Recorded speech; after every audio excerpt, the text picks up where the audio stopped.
ஹல்லேலூயா, price Lord. இந்த நாளில் Joy TV மூலம் இந்த முடிச்சூர் ஏரியாவில் இருக்கிற போதகராய இந்த சேனலில் கர்த்தருடைய சுவிசேஷத்தை சொல்லத்தக்கவண்ணம் அழைப்பு வந்ததுக்காக கர்த்தருக்கு ஸ்தோத்திரம் செலுத்தலாமா? அருமையான ஃபாஸ்டர் மார்னிங் ஸ்டார் அவங்க சின்ன வயசுலே தேவனுக்காக ஒப்பு கொடுத்து ஒரு சபை நடத்தி கொண்டிருக்கிறோம். சபை நடத்தி கொண்டிருக்கிறது மட்டுமல்ல, பல இடங்களில் போய் தேவனுடைய சுவிசேஷத்தை சொல்லி கொண்டிருக்கிறோம். எல்லா சபைகளுக்காக அவங்க ஜெபிப்போ. சகோதரி சொன்னது போலப்பா, அநேக சபைகளிலே அநேக ஆத்துமாக்கள் பெருகும்படிக்கு ஆண்டவரே, இப்பொழுது இருக்கிற இந்த சூழ்நிலைகளிலே சபைகளிலே உம்முடைய பெரிய எழுப்புதல் உண்டாகும்படிக்கு ஆண்டவரே, இந்த அப்பா இப்பொழுது நாங்கள் ஜெபிக்கிறோம் கர்த்தாவே. ஒவ்வொரு சபையிலும் கர்த்தாவே ஆண்டவரே அப்பா, ஒரு அபிஷேகத்தை அளவில்லாமல் ஊற்றும்படிக்கு ராஜா, அநேகர் மண்டையில் வந்து உம்முடைய ரட்சிப்பை காணக்கூடும்படிக்கு ஆண்டவரே அப்பா, பாவத்தில் விடுதலையாகும்படிக்கு ஆண்டவரே, இன்னும் பாவத்தில் சிக்கி தவிக்கிறவர்களுக்கு கர்த்தர் ஒரு பெரிய விடுதலையை கட்டளையிடும்படிக்கு ஆண்டவரே இப்பொழுது நாங்கள் ஜெபித்து கொண்டிருக்கிறோம். ஆண்டவரே, உலகத்தில் காணப்படுகிற எல்லா திருச்சபைகளிலும் ஒரு பின்மாறின ஆவியை ஊற்றுவீராக என்று நாங்கள் ஜெபிக்கிறோம். ஆண்டவரே, இயேசுவின் நாமத்தினாலே ஆண்டவரே எல்லா கட்டுகள் உடையட்டும். ஆண்டவரே, இருளாக்கி கொண்டிருக்கிற பொல்லாத மனிதனுடைய மனக்கண்கள் திறக்கப்படுவதாக இயேசுவின் நாமத்தினாலே. ஆண்டவரே, ஒவ்வொருடைய மக்களுடைய மனக்கண்களை திறந்து எல்லா மக்களும் சபைக்கு வரும்படியான காரியங்களை கர்த்தர் செய்வீராக என்று நாங்கள் ஜெபிக்கிறோம். கர்த்தாவே, உம்முடைய ராஜ்யத்தின் பணி விசேஷித்த ஊழியர்களை சபைகளில் நிறுத்த போறீங்களா, அதற்காக மக்கள் ஸ்தோத்தரிக்கிறோம். ஆண்டவரே, சபையினுடைய எல்லா தேவைகளை கர்த்தர் சந்திப்பீராக ராஜா. ஆண்டவரே, சபையில் இருக்கிற ஆவிக்குரிய காரியங்கள் எழுப்பப்படுவதாக நாங்கள் ஜெபிக்கிறோம். ஆண்டவரே, இயேசுவின் நாமத்தினாலே கர்த்தாவே ஆண்டவரே, ஆவியிலே கர்த்தாவே அப்பா, அநேக காரியங்களை நீங்க வெளிப்படுத்த போறீங்களா, அதற்காக நன்றி செலுத்துகிறோம். ஆண்டவரே, ஆண்டவரே, சபையில் காணப்படுகிற எல்லா சூழ்நிலைகளையும் மாற்றுங்க. ஆண்டவரே, தடைகளை விலக்கி போடுங்க. ஆண்டவரே, சுவிசேஷத்துக்கு விரோதமாக எழும்புகிற எல்லாவித ஆயுதங்களும் வாய்க்காமலே போவதாக நாங்கள் ஜெபிக்கிறோம். ஆண்டவரே, சபைகளை நீரே எழுப்பி தந்து ஆண்டவரே, உம்முடைய ஆண்டவரே பணிக்காக ஆண்டவரே, உலக பொருளுக்காக அல்ல ஆண்டவரே, தேவனுடைய ராஜ்யத்துக்காக எழுந்து நிற்கிறவர்களாக சபையை நீர் அப்படியாக ஆண்டவரே கட்டி எழுப்ப போறீங்களே, அதற்காக நன்றி நாங்கள் ஜெபிக்கிறோம். ஆண்டவரே, ஆண்டவரே, ஒரு மகிமையுள்ள எழுப்புதல் திருச்சபையாக அநேக திருச்சபைகள் விலக போகிறது. ஆண்டவரே, அதற்காக உமக்கு கோடான கோடி ஸ்தோத்திரங்களை ஏறெடுக்கிறோம். ஆண்டவரே அப்பா, ஆண்டவரே, சபைகளுக்கு விரோதமாக எழும்புகிற எல்லா ஆயுதங்களும் இயேசுவின் நாமத்தினால இப்பொழுதே கடிந்து கட்டி அப்புறப்படுத்துகிறோம். ஆண்டவரே அப்பா, சபை வளர்ச்சிக்கு ஆண்டவரே தடையா இருக்கிற எல்லாவித சத்துருவின் கிரியைகள், பொல்லாத மனிதனுடைய கிரியைகள், அந்தகார கிரியைகள், வானமண்டலத்தில் இருக்கிற பொல்லாத ஆவிகளுடைய கிரியைகளை இயேசுவின் நாமத்தினாலே இப்பொழுது கடிந்து கட்டி அப்புறப்படுத்துகிறோம். ஆண்டவரே அப்பா, பவுல் இருந்த காலத்திலே எப்படி நாளுக்கு நாள் வளர்ந்து பெருகினதோ அதே போல இந்த நாட்களிலும் கர்த்தாவே சபையானது நாளுக்கு நாள் வளர்ந்து பெருகும்படியான காரியத்தை கர்த்தர் செய்வீராக என்று ஒப்புக் கொடுக்கிறோம். நீரே பொறுப்பெடுத்து பெரிய காரியங்களை செய்யுங்க அப்பா. எங்கள் ஊழியர்களை தரைமட்டமாய் தாழ்த்தி சமூகத்தில் ஒப்புக் கொடுக்கிறோம்.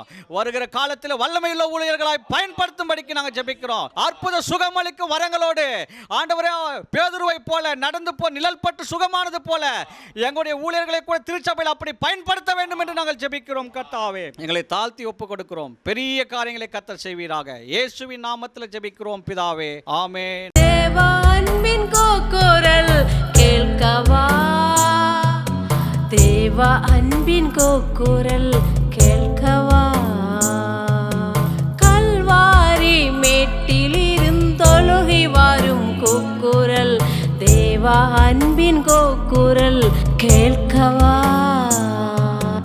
அவங்களே சுமக்கும் தேவாட்டு குட்டியின் கூக்குரலின் சத்தம் கேட்கவா, எலோகி எலோகி லமா சபக்தானி, தேவா அன்பின் கூக்குரல் கேட்கவா.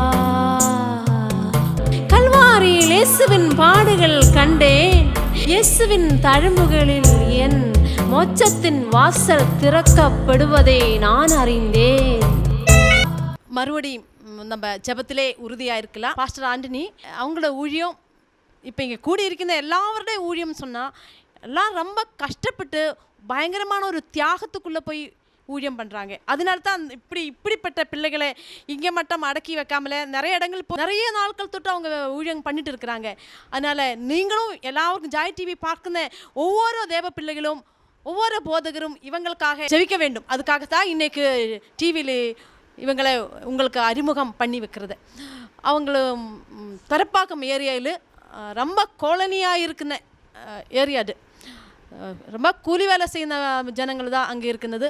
அவங்களோட மத்தியில் இவங்க அவங்கள வேலை செஞ்சுட்டு ஒரு அமௌண்ட் எடுத்துகிட்டு அந்த ஜனங்களுக்கு ஊழியம் பண்ணிட்டு இருக்கிறாங்க.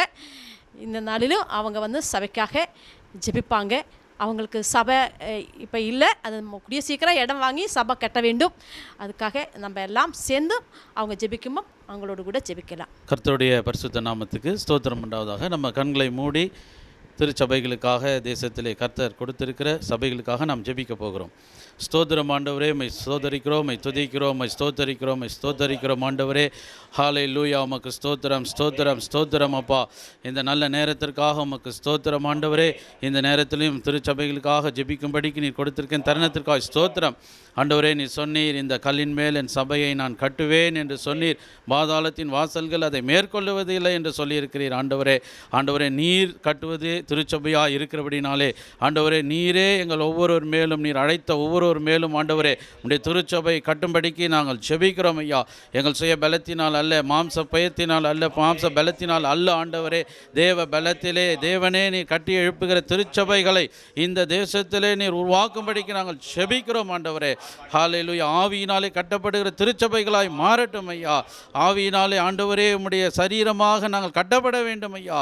ஹல்லேலூயா, உமக்கு ஸ்தோத்திரம் ஆண்டவரே. மாம்சத்தினாலே அல்ல ஆண்டவரே, உமக்கு ஸ்தோத்திரம் ஐயா. நீர் சொன்னீர் ஆண்டவரே, நீர் அனுதினமும் திருச்சபையிலே ஆத்துமாக்களை ரட்சிக்கப்படுகளை சேர்த்தீர் என்று சொல்லப்பட்டிருக்கிறது. நீர்தான் சேர்த்தீர் என்று சொல்லியிருக்கிறீர் ஐயா.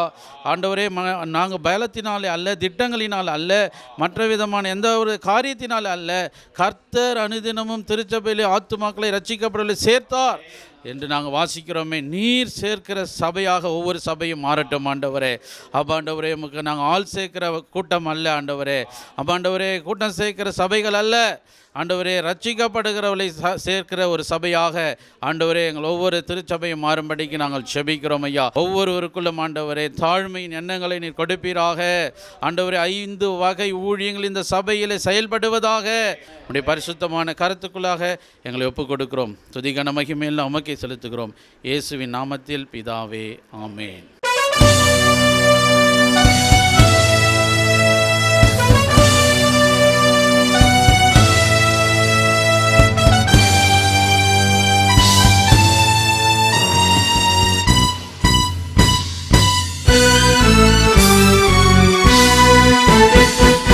உயிர்த்தார் உயிர்த்தார் இயேசு ராஜா உயிர்த்தார். உயிர்த்தார் உயிர்த்தார் உயிர்த்தார் இயேசு ராஜா உயிர்த்தார். மரித்தோரிலிருந்து மன்னேசு ராஜா உயிர்த்தார். உன்னையும் என்னையும் மீட்டு கொள்ள உயிர்த்தார். போல் பாஸ்டர் சபையோட தேவைகளுக்காகவும் ஊழியக்காரர் தேவைகளுக்காக முடிச்சூர் ஏரியாவில் அவங்களும் சபை வச்சுருக்கு. அவங்களுடைய சபா மக்கள் எல்லாமே ரொம்ப தாழ்மையில் இருக்குது. கர்த்தருக்காக யார் பயந்து கர்த்தருக்கு பயப்படுந்தவங்களே கண்டிப்பாக கர்த்தர் நல்ல ஒரு ஸ்தானத்துக்கு கொண்டு வருவது அவரும் ஒரு அடையாளமாக நம்ம முன்னில் இப்போ நிற்பதுக்காக கர்த்தருக்கு ஸ்தோத்திரம் செய்யலாம். கர்த்தருடைய பரிசுத்த நாமம் மகிமைப்படுவதாக. இந்த நல்ல நேரத்திலே ஊழியர்களாகிய நாம் கூடி பல விண்ணப்பங்களுக்காக ஜெபிக்கும்படியாய் கர்த்தர் கொடுத்த அந்த தருணங்களுக்காக நான் கர்த்தருக்கு நன்றி செலுத்துகிறேன். விசேஷ விதமாக இந்த ஜாய் டிவியின் மூலமாக அவருடைய தரிசனங்கள் அநேக இடங்களுக்கு பரவி செல்லும்படியாக இப்படிப்பட்ட ஒரு வாய்ப்பை ஊழியர்களுக்கு கொடுத்து அவர்களுடைய அந்த ஜெப ஊழியத்தை நடத்தி கொண்டிருக்கிறார். அவர்களுக்கும் ஆண்டவராகிய இயேசு கிறிஸ்துவின் நாமத்தில் அன்றைய ஸ்தோத்திரத்தை தெரிவித்துக் கொள்கிறேன். இந்த நல்ல நேரத்தில் நாம் யாவரும் கண்களை மூடி கர்த்தரை நோக்கி நாம் ஜெபிப்போம். நம்முடைய திருச்சபையினுடைய தேவைகளுக்காக ஸ்தோத்திரம். ஹல்லேலூயா, ஸ்தோத்திரம். நன்றி ராஜா. இன்றைக்கு சமுதாயம் ஆனாலும் சரி, திருச்சபை ஆனாலும் சரி, அநேக தேவைகளோடு கூட இன்றைக்கு அநேகர் காணப்படுகிறார்கள். ஆகவே ஆண்டவராகிய தேவன் திருச்சபையில் தேவைகளை கர்த்தர் சந்திக்கப்பட வேண்டும். தடைகளை உடைத்து ஆண்டவராகிய தேவன் மகிமையாய் இந்த காரியங்களை வாய்க்க செய்ய முடியாது நாங்கள் ஜெபிக்கிறோம் ராஜா. அது மாத்திரமல்ல தகப்பனே, இன்றைக்கு சமுதாயத்தில் அநேக ஜனங்கள் ஆண்டவரே தேவைகளோடு கூட இருக்கிறாங்க. ஆண்டவரே, அந்த தேவைகளை பூர்த்தி செய்ய முடியாத ஒரு சூழ்நிலைக்குள்ளே ஜனங்கள் தள்ளப்பட்டிருக்கிறார்கள். ஆண்டவரே, இன்றைக்கு ரட்சிப்பை ஆண்டவரே அவர்களுக்கு தூரமாய் வைத்து வாழ்ந்து கொண்டிருக்கிறார்கள் ராஜா. அப்படிப்பட்ட ஜனங்கள் மத்தியிலே கர்த்தருடைய ரட்சிப்பு கடந்து செல்லும்படியாய் ஆண்டவரே ரட்சிப்பு கடந்து செல்லுகின்ற பொழுது ஆண்டவர் அவருடைய வாழ்க்கையிலே மகிமையான காரியங்களை செய்வார் என்பதை அறிந்து கொள்வதற்கு ஆண்டவர் கிருபை செய்வீராக. எல்லா தேவைகளையும் கர்த்தர் சந்தித்து வழிநடத்த போகிற கிருபைகளுக்காய் ஸ்தோத்திரம். தொடர்ந்து உம்முடைய பாதத்தில் ஒப்புக் கொடுக்கிறோம். எல்லா துதியும் கன மகிமையும் ஒருவருக்கே நாங்கள் செலுத்துகிறோம். இயேசுவின் நாமத்தில் வேண்டிக் கொள்கிறோம் எங்கள் ஜீவனுள்ள நல்ல பிதாவே, ஆமென். ஆர்வினிலில் ஈட்டியின் தாக்குதலோ பொன்னாதனுக்கு இரும்பாணியின் தாக்குதலோ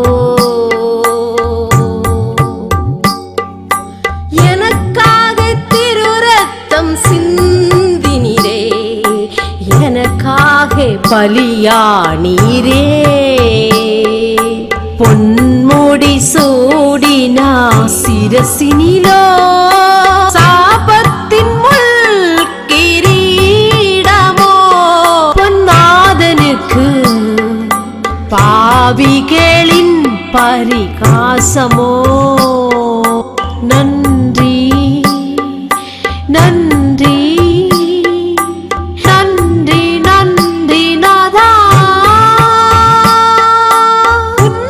உன்மகான்பின் ஆழத்துக்காக எதை நான் தாருவேன், பதில் தாருவேன். அதுக்காக நான் எந்த உள்ளத்தை ஊற்றி ஊற்றி நன்றி பலி செலுத்துவே. வியாதிஸ்தர்க்காக அருமையான ஜோசப் அவங்க ப்ரேயர் பண்ண போகிற இந்த ஜாய் டிவியின் மூலமாக பார்த்து கொண்டிருக்கிற அநேக வியாதியோடு கூட இருக்கலாம். தேவனாய் கர்த்தர் வேதம் சொல்லுகிறது, உன் வியாதி உன்னை விட்டு நீக்குவேன் என்று சொல்லுகிற தேவனாய் கர்த்தர். இதை பார்த்து கொண்டிருக்கிற வியாதியோடு கூட நீ பார்த்து கொண்டிருக்கலாம், அநேக கவலையோடு கூட நீ பார்த்து கொண்டிருக்கலாம். ஐயா, இந்த டிவி மூலியமாக எனக்கு விடுதலை கிடைக்காதா என்று சொல்லி என் அன்பு சகோதரியே சகோதரனே, கர்த்தர் இன்றைக்கு உனக்கு இந்த நம்பி ஜாய் டிவியின் மூலியமாக கர்த்தர் உனக்கு நிச்சயமாய் விடுதலை தரப்போகிறார். ஓ ரிபாலா ரஷிபி கபாலா ரஷி கபாலா பரபா, கர்த்தருடைய வார்த்தை சொல்லுகிறது, வியாதி உன்னை விட்டு நீக்குவார் என்று சொல்லி. நீ சுகரோடு கூட இருக்கலாம், பிபியோடு கூட இருக்கலாம், ஆண்டவரே பண வியாதி என்ற கஷ்டங்கள் கண்ணீரோடு கூட இருக்கலாம். ஆனால் கர்த்தர் எல்லா வியாதியையும் கர்த்தர் இன்றைக்கு நீக்கி போட போகிறார். ஹல்லேலூயா. எங்கள் அன்பின் தகப்பனே, இந்த நல்ல வேளையில கூட கர்த்தாவே, இந்த ஜாய் டிவியின் மூலியமாய் கர்த்தாவே ஆண்டவரே பார்த்து கொண்டிருக்கிற ஒவ்வொரு சகோதர சகோதரிகளை ஆண்டவரே எந்த பலவீனத்தோடு கூட இருப்பார்கள் என்றால் என் தேவனாய் கர்த்தர் அந்த வியாதியை கர்த்தாவே என் தேவனாய் கர்த்தர் நீர் விடுவிக்கும்படியாய் ஜெபிக்கிறேன் ஆண்டவரே. எல்லா தொடைகளையும் கர்த்தாவே இயேசுவின் நாமத்தினால உடைக்கப்படும்படியாய் ஜெபிக்கிறேன் ஆண்டவரே. அன்பு சகோதரி மூலியமாய் இந்த ஜாய் டிவியில கர்த்தாவே ஜெபிக்கும்படியாய் கொடுத்த கிருபைகளுக்காய் உமக்கு நன்றி செலுத்துகிறேன் ஆண்டவரே. தேவன் தாமே ஆண்டவரே இந்த டிவியின் மூலியமாய் ஆண்டவரே அநேக அற்புதங்கள் அதிசயங்கள் நடக்கட்டும் ஆண்டவரே. அந்த பகுதியில் கர்த்தாவே படுத்து கொண்டு பார்த்து கொண்டிருப்பார்கள், அந்த படுக்கை மாற்றி போடுங்க. அமர்ந்து கொண்டு கர்த்தாவே பார்ப்பார்கள், எழுந்து நடக்க உதவி செய்வீராக. தேவ கிருபை இறங்கட்டும் ஆண்டவரே. ஆசீர்வதியும் பலப்படுத்துங்க. இயேசு கிறிஸ்து நாமத்தில் நல்ல பிதாவே, ஆமென். Price Lord. மறுபடியும் நம்ம ஜெபத்திலே உறுதியாக இருக்கலாம். இன்னும் நம்ம தேசத்துக்காக நம்ம ஜெபிக்க வேண்டிய கடமை நம்மளுக்குள்ள கட்டாயமாக இருக்குதோ, இப்போ அதிகமாக இருக்கிறோம். தேர்தலுக்காக அருமையான தேவகுமார் ஜெபிப்பாங்க. நம்முடைய இந்திய தேசத்திலே காணப்படுகிற சட்டமன்ற தேர்தல் நடக்க இருக்கிறது. 5 மாநிலங்களிலே சட்டமன்ற தேர்தல் நடைபெற இருக்கிறது. அந்த தேர்தலிலே தேவனுடைய கரம் கிரியை செய்ய வேண்டும். இந்த தேர்தலிலே எந்த விதத்தில் வன்முறைகள் நடக்கக்கூடாது. இந்த தேர்தலிலே தேவன் தமக்கு சித்தமானவர்களை அரியணையில் அமர்த்தி ஜனங்கள் யாவரும் ஒவ்வொரு மாநிலங்களும் சமாதானமாய் சந்தோஷமாய் மன நிறைவோடு காணப்பட வேண்டும். அதற்காக நாம் இந்த வழியில் ஜெபிப்போம். மகா பரிசுத்தமுள்ள நல்ல பிதாவே, இந்த நல்ல வேலைக்காக உம்மை நன்றியோடு கூட நாங்கள் உம்மை துதிக்கிறோம், உம்மை ஸ்தோத்தரிக்கிறோம் ஆண்டவரே. தகப்பனே, இம்மட்டும் நடத்தி வந்த தேவன் ஆண்டவரே, இனியும் எங்களை நீங்கள் நடத்த வல்லமை உள்ளவர் என்பதை நாங்கள் விசுவாசிக்கிறோம் ஆண்டவரே. சிங்காசனத்தில் அமர்ந்திருக்கிற தேவனே, கர்த்தர் ராஜ்யரீகம் பண்ணுகிறவரே, எங்கள் இந்திய தேசத்தில் உம்முடைய ராஜ்யரீகம் பண்ணி கொண்டு இருக்கிறீர் ஆண்டவரே. உமக்கு கோடி கோடி ஸ்தோத்திர பலிகளை நாங்கள் ஏறெடுக்கிறோம் ஆண்டவரே. இந்த நாட்களிலும் ஆண்டவர் எங்கள் இந்திய தேசத்தில் நடக்க இருக்கிற சட்டமன்ற தேர்தலுக்காக உம்முடைய சமூகத்தில் வருகிறோம் ஆண்டவரே. கர்த்தர், இந்த சட்டமன்ற தேர்தலில் ஆண்டவரே உம்முடைய வல்லமை ஆளுகள் செய்யும்படியாய் நாங்கள் ஜெபிக்கிறோம். ஜெபத்தை கேட்டதற்காக உமக்கு ஸ்தோத்திரம் ஆண்டவரே, இயேசுவின் நாமத்தில் பிதாவே. Hello, praise Lord. மறுபடியும் ஜெபத்தில் நம்ம உறுதியாக இருக்கலாம். டேவிட் செல்வமணி ஐயா, இந்த முடிச்சூர் ஏரியாக்காக ஜெபிப்போம். இப்போ ஐயா வந்து இந்த ஏரியாவில் ஐயா வந்துட்டு அவங்களும் ரொம்ப தாழ்மையில் அவங்களுக்கு எல்லாமே இருக்குது. ஆனாலும் இருந்த ஒன்றும் அனுபவிக்கிறாங்க. ஆனாலும் அவங்க எதனா கிடச்சா ஏழைகளுக்கு செய்யலான்னு இருக்கும். அவங்க ஒரு ஷர்ட் எடுக்கிறதுக்கு முன்னாடி ஏழைகளுக்கு செய்யலான்னு இருக்கும். நான் ஒரே வெட்டி தான் அவங்களோட இடத்துல போயிருக்கு. ஒரே இடத்துல பார்த்தபடி எனக்கு அவங்க என்னென்ன கஷ்டத்திலூட ஊழியம் செய்யணும்னு நான் புரிஞ்சு கொண்டு அவங்கள இன்வைட் பண்ணி இன்னும் இவங்களை போல் நிறைய ஊழியக்காரர்களும் எல்லாரும் இவங்களை போல் எழும்பணும். ஒரு மதர் தெரேசை போல் அவங்க ஊழியம் பண்ணுறாங்க. டோட்டலாக சொன்னால் நல்ல அருமையான ஆண்டவரே, எங்களுக்கு கொடுத்த இந்த நல்ல மகத்தான வாய்ப்புக்காக நாங்கள் நன்றி செலுத்துக்கிறோம் ஐயா. முடிச்சூரில் உள்ள எல்லா பலதரப்பட்ட மக்களுக்காக, அதை சுற்றி இருக்கிற எல்லா பகுதிகளுக்காக ஆண்டவரே உம்முடைய சன்னிதானத்தில் நாங்கள் வருகிறோம். ஒருவேளை வெள்ளம் வரலாம், பிரச்சனைகள் வரலாம், எத்தனையோ எதிரும் புதிருமான சூழ்நிலைகள் வந்திருக்கலாம். ஆனால் எல்லாவற்றிலும் முடிச்சூர் அந்த பகுதியை கர்த்தர் இதுவரைக்கும் பாதுகாத்து வந்திருக்கிறீர். அதற்காக நன்றி செலுத்துகிறோம். ஆனால் முடிச்சூரில் உள்ள எல்லா மக்களும் எல்லாரும் ஆண்டவரே மனம் திரும்ப ரட்சிக்கப்படவும், சத்தியத்தை அறிகிற அறிவை அடையவும், தேவனுக்கு பயந்து அவருடைய கற்பனைகளுக்கு கீழ்ப்படிவது எல்லார் மேலே விழுந்த கடமை, முடிச்சூர் பகுதி மக்கள் மேலே விழுந்த கடமையும். அதனால் முடிச்சூர் முழுவதும் ஆண்டவரை ரட்சிக்கப்பட தேவ ராஜ்யத்தினுடைய சிட்டிசனாய் அவர்கள் மாற கர்த்தர் அனுக்கிரகம் செய்வராக. இயேசுவின் மூலம் கேட்கிறோம் பிதாவே, ஆமென்.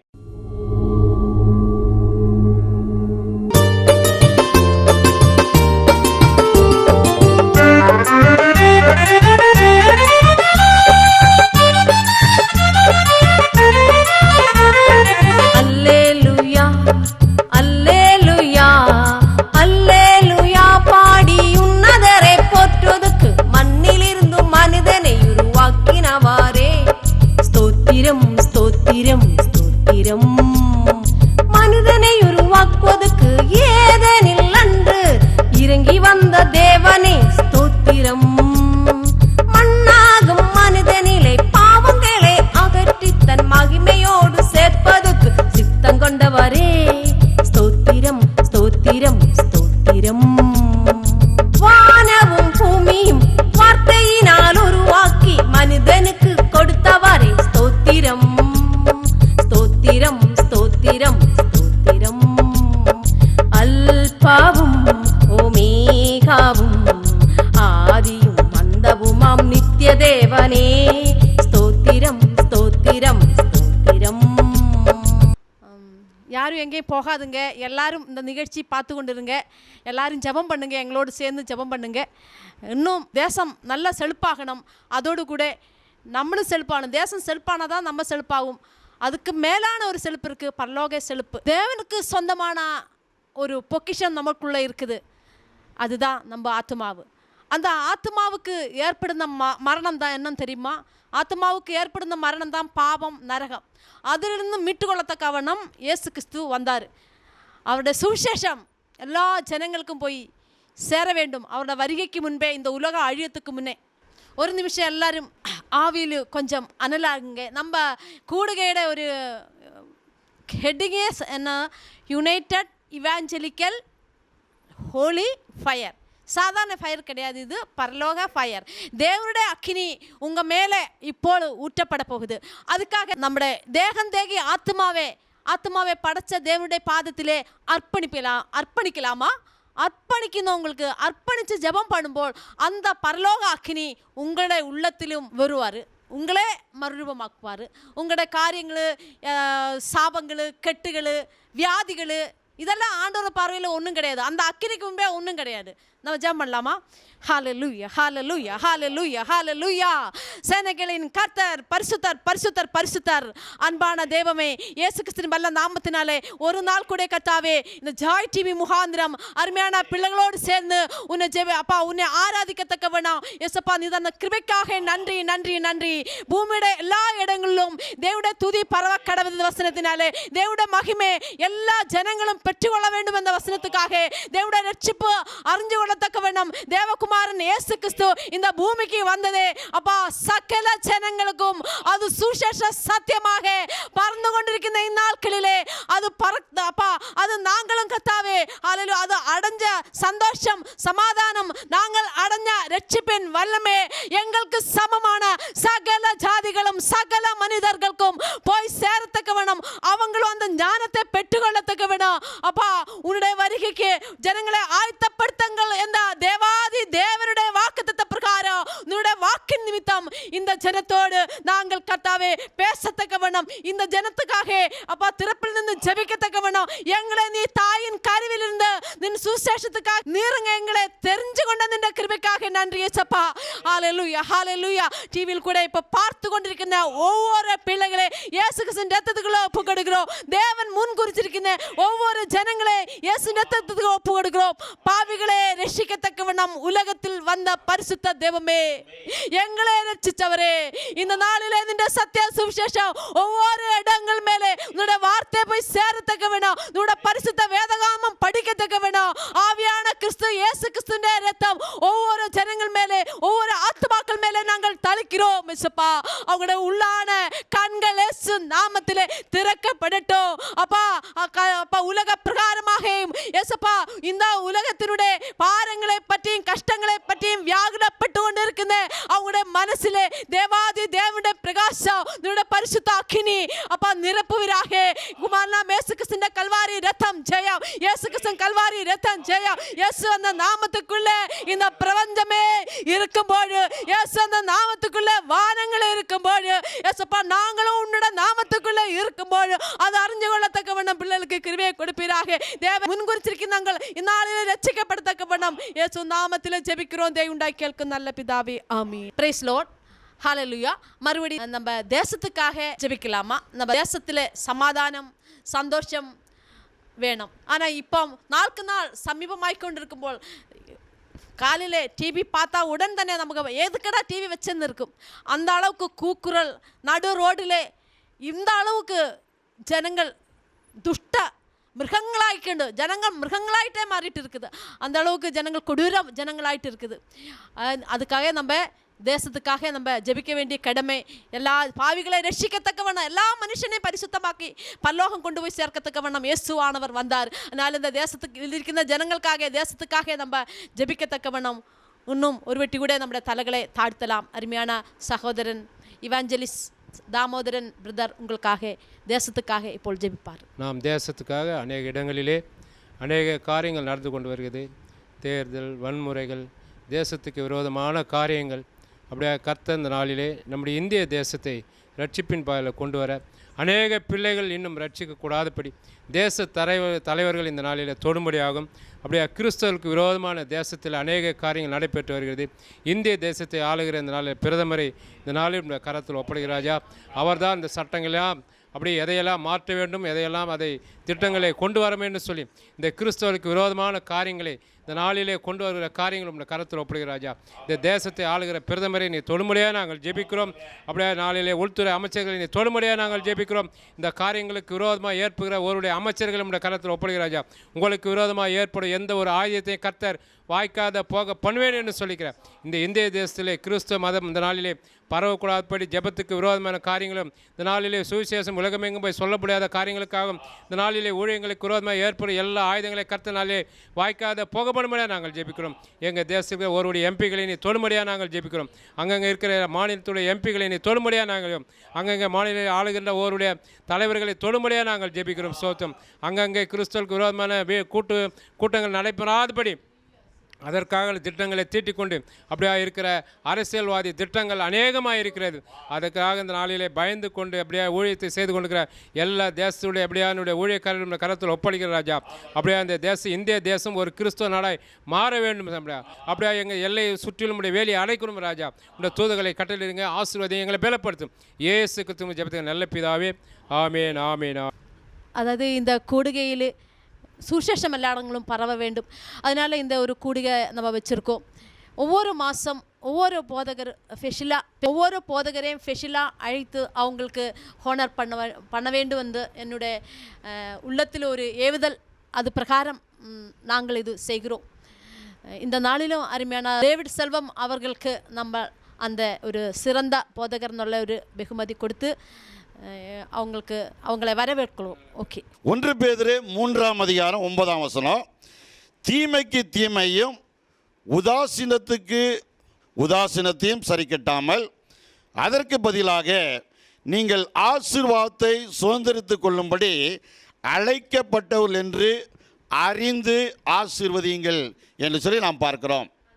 நாம் எதற்காக நாம் அழைக்கப்பட்டிருக்கிறோம்? ஆசீர்வாதத்தை பெற்றுக்கொள்ள அல்ல, ஆசீர்வாதத்தை சுதந்திரித்து கொள்ளும்படி நாம் அழைக்கப்பட்டிருக்கிறோம். அப்படின்னா ஆசீர்வாதத்தை பெற்றுக்கொள்வது அது நம்முடைய பொறுப்பாக என்ன செய்யுதுன்னா இருக்குது. கிடைக்கிறது ஆசீர்வாதத்தை பெற்றுக்கொள்வது என்பது வேற, சுதந்திரிப்பது என்பது வேற. அதுதான் இன்ஹெரிட்டன்ஸ். ஒருவேளை இந்த வசனத்தை பேதுரு எழுதும் பொழுது சிதறி இருக்கிற கோத்திரத்துக்கு அவர் என்ன செஞ்சிருக்கிறார்னா எழுதியிருக்கிறார். பேதுரு இதை கான்ஸ்டான்டினோபிள் இல்லை துருக்கி அந்த பகுதியில் இருந்த மக்களுக்கு அவர் என்ன செய்கிறார்னா எழுதுகிறார். இந்த அதிகாரம் தொடங்கும் போது கூட கணவன் மனைவி அவங்கள பற்றி அப்படி சொல்லிக்கிட்டே வந்து அவர் இந்த இடத்துல என்ன செய்கிறார்னா தீமைக்கு தீமை செய்யாத, உதாசீனத்துக்கு உதாசீனம் நீ பண்ணாத, ஆனால் ஆசீர்வாதத்தை பெற்றுக்கொள்ளும்படி. அப்படின்னா அதெல்லாம் செய்யாமல் இருந்தால் ஆசீர்வாதம் தானாக வரும். அதனாலே அதற்காகவே நீங்கள் அழைக்கப்பட்டுள்ளீர்கள் என்று அறிந்து ஆசீர்வதியுங்கள் அப்படின்னு அவர் என்ன செய்கிறார்னா சொல்கிறார். லூக்கா 6ஆம் அதிகாரம் 27ஆம் வசனத்தை நம்ம படித்து பார்ப்போம்னா, எனக்கு செவி கொடுக்கிற உங்களை பற்றி ஆண்டவர் என்ன செய்கிறார்னா சொல்கிறார். சத்துருக்களை சிநேகிங்க, உங்களை சபிக்கிறவல்ல நீங்கள் ஆசீர்வதிங்க, உங்ககிட்ட யாராவது துணி கேட்டால் அவங்களுக்கு நீங்கள் கொடுங்க, உங்ககிட்ட யாராவது கடன் கேட்டால் திருப்பி அவங்க கொடுப்பாங்க அப்படின்னு எதிர்பார்க்காம அவங்களுக்கு நீங்கள் கொடுங்க. உங்களுடைய நண்பர்களே நீங்கள் சிநேகித்தீங்களா, உலகத்தானும் அதே மாதிரி தான் சிநேகிக்கிறான்.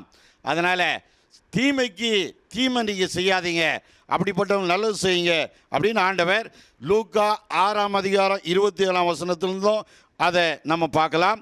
மத்தேயு 5ஆம் அதிகாரம் 44 அதுலேயும் நம்ம என்ன செய்யலாம்னா நம்ம பார்க்கலாம். நாம் மற்றவங்களுக்கு இரக்கம் காட்டினா ஆண்டவர் நமக்கு என்ன செய்வார்னா இரக்கம் அவர் காட்டுவார். மற்றவங்களை நாம் மன்னித்தோம் அப்படின்னா ஆண்டவரும் நம்மளை என்ன செய்வார்னா மன்னிப்பார். அதனால் அவர்களுக்கு நம்ம நன்மை செய்யணும். அநீதி இழைக்கலாம், நமக்கு துரோகம் பண்ணலாம், ஆனால் இருந்தாலும் கூட அப்படிப்பட்டவர்களுக்கு நாம் நீதி செய்ய வேண்டும் என்று சொல்லி ஆண்டவர் சொல்லுகிறார். அப்படி செஞ்சால் நான் உங்களை ஆசீர்வதிப்பேன் அப்படின்னு ஆண்டவர் என்ன செய்கிறார்னா சொல்கிறார். இந்த வசனத்தினுடைய பிரைமரி இன்டர்பிரிட்டேஷன் அது பார்த்தீங்கன்னா இந்த உலக பிரகாரமான ஆசீர்வாதங்களை சுதந்திரித்து கொள்வதற்கு மாத்திரமல்ல, பரலோகத்தில் நமக்கு அந்த பலன் கிடைக்கும், பரலோகத்தில் அந்த சுதந்திரம் தானாக வரும். அப்படி என்பது தான் இந்த இடத்துல பேதுரு என்ன செய்கிறான்னா சொல்கிறார். அதனால் இம்மைக்காக மாத்திரமல்ல, மறுமைக்காக.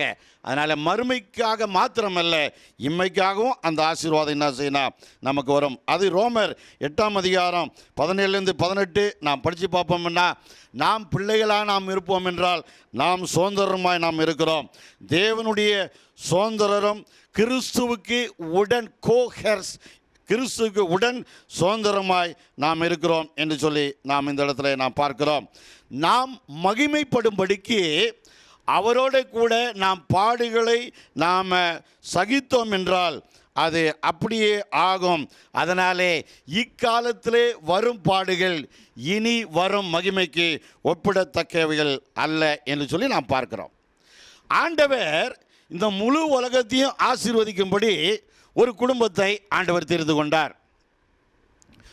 முதல்ல எனக்கு தெரிஞ்ச வரைக்கும் ஆண்டவர் ஏதேன் தோட்டத்தில் ஒரு குடும்பத்தை தான் கையினாலே மண்ணினாலேயே படைத்து இந்த முழு உலகத்தையும் ஆசீர்வதிக்கும்படி ஆண்டவர் அந்த குடும்பத்தை அவர் தெரிந்து கொண்டார். முதல்ல வேறு எந்த துறையும் எனக்கு தெரிஞ்சது மாதிரி இல்லை. காவல்துறை இல்லை, வேறு சுற்றுப்புற சூழ்நிலை துறை எந்த துறையும் இருந்தது மாதிரி தெரியல. ஆனால் ஃபேமிலி என்கிற இன்ஸ்டிடியூஷன் தான் முதல்ல என்ன செஞ்சதுன்னா இருந்தது. நீங்கள் யாராவது கேட்டிங்கன்னா ஒரு சிலர் சொல்லுவாங்க, இது இப்போ அவர் ரெட் ஷர்ட்டை போட்டுக்கிறார், அவரை நீங்கள் கேட்டிங்கன்னா யாராவது எனக்கு ஃப்ரெண்டு அப்படின்வார். ஃப்ரெண்டு அப்படின்னா இஎன்டி முடிஞ்சு போச்சு தண்டனக்கா அப்படின்னு அர்த்தம். அதான் ஃப்ரெண்டு அப்படின்றோம். ஆனால் ஃபேமிலி அப்படின்னா FAMILY, இங்கே ஒருவேளை தாய்க்குள்ள இருக்கிறான் நம்ம சொல்ல முடியாது. ILYனா ஐ லவ் யூ அப்படின்னு அர்த்தம். அதனால தான் ஃபேமிலி, குடும்பம் ஒரு கதம்பம் அப்படின்வாங்க. நல்லதொரு குடும்பம் பல்கலைக்கழகம், இது கூட ஒரு நல்ல ஒரு குடும்பம் தான் அப்படின்னு நம்ம வச்சுக்கலாம். அதனால் ஃபேமிலி அப்படின்னா நல்லதொரு குடும்பம் பல்கலைக்கழகம். அதனால் முதல் குடும்பத்தை விசாரிக்கலைனா அப்படின்னு கூட பவுல் என்ன செய்கிறான்னா சொல்கிறார், சொந்த குடும்பத்தையே விசாரிக்கலை அப்படின்னா வேறு எதையும் சரி செய்ய முடியாது அப்படின்றார். சரி, ஓகே. அதனால் முதல் ஆண்டவர் ஒரு குடும்பத்தை அவர் ஏற்படுத்தினார் அப்படின்னு சொல்லி நாம் என்ன செய்கிறோன்னா பார்க்குறோம். ஆண்டவர் சொன்னார், இதை எல்லாத்தையும் நீங்கள் எப்படி வேணால் அனுபவிக்கலாம், சக்கை போடலாம் ராஜா, ஆனால் நடுவில் தோட்டத்தில் இருக்கிற அந்த மரத்தை மாத்திரம் நீ பார்க்காத, அந்த கனியை மாத்திரம் நீ தொடாத அப்படின்னு ஆண்டவர் சொன்னார்.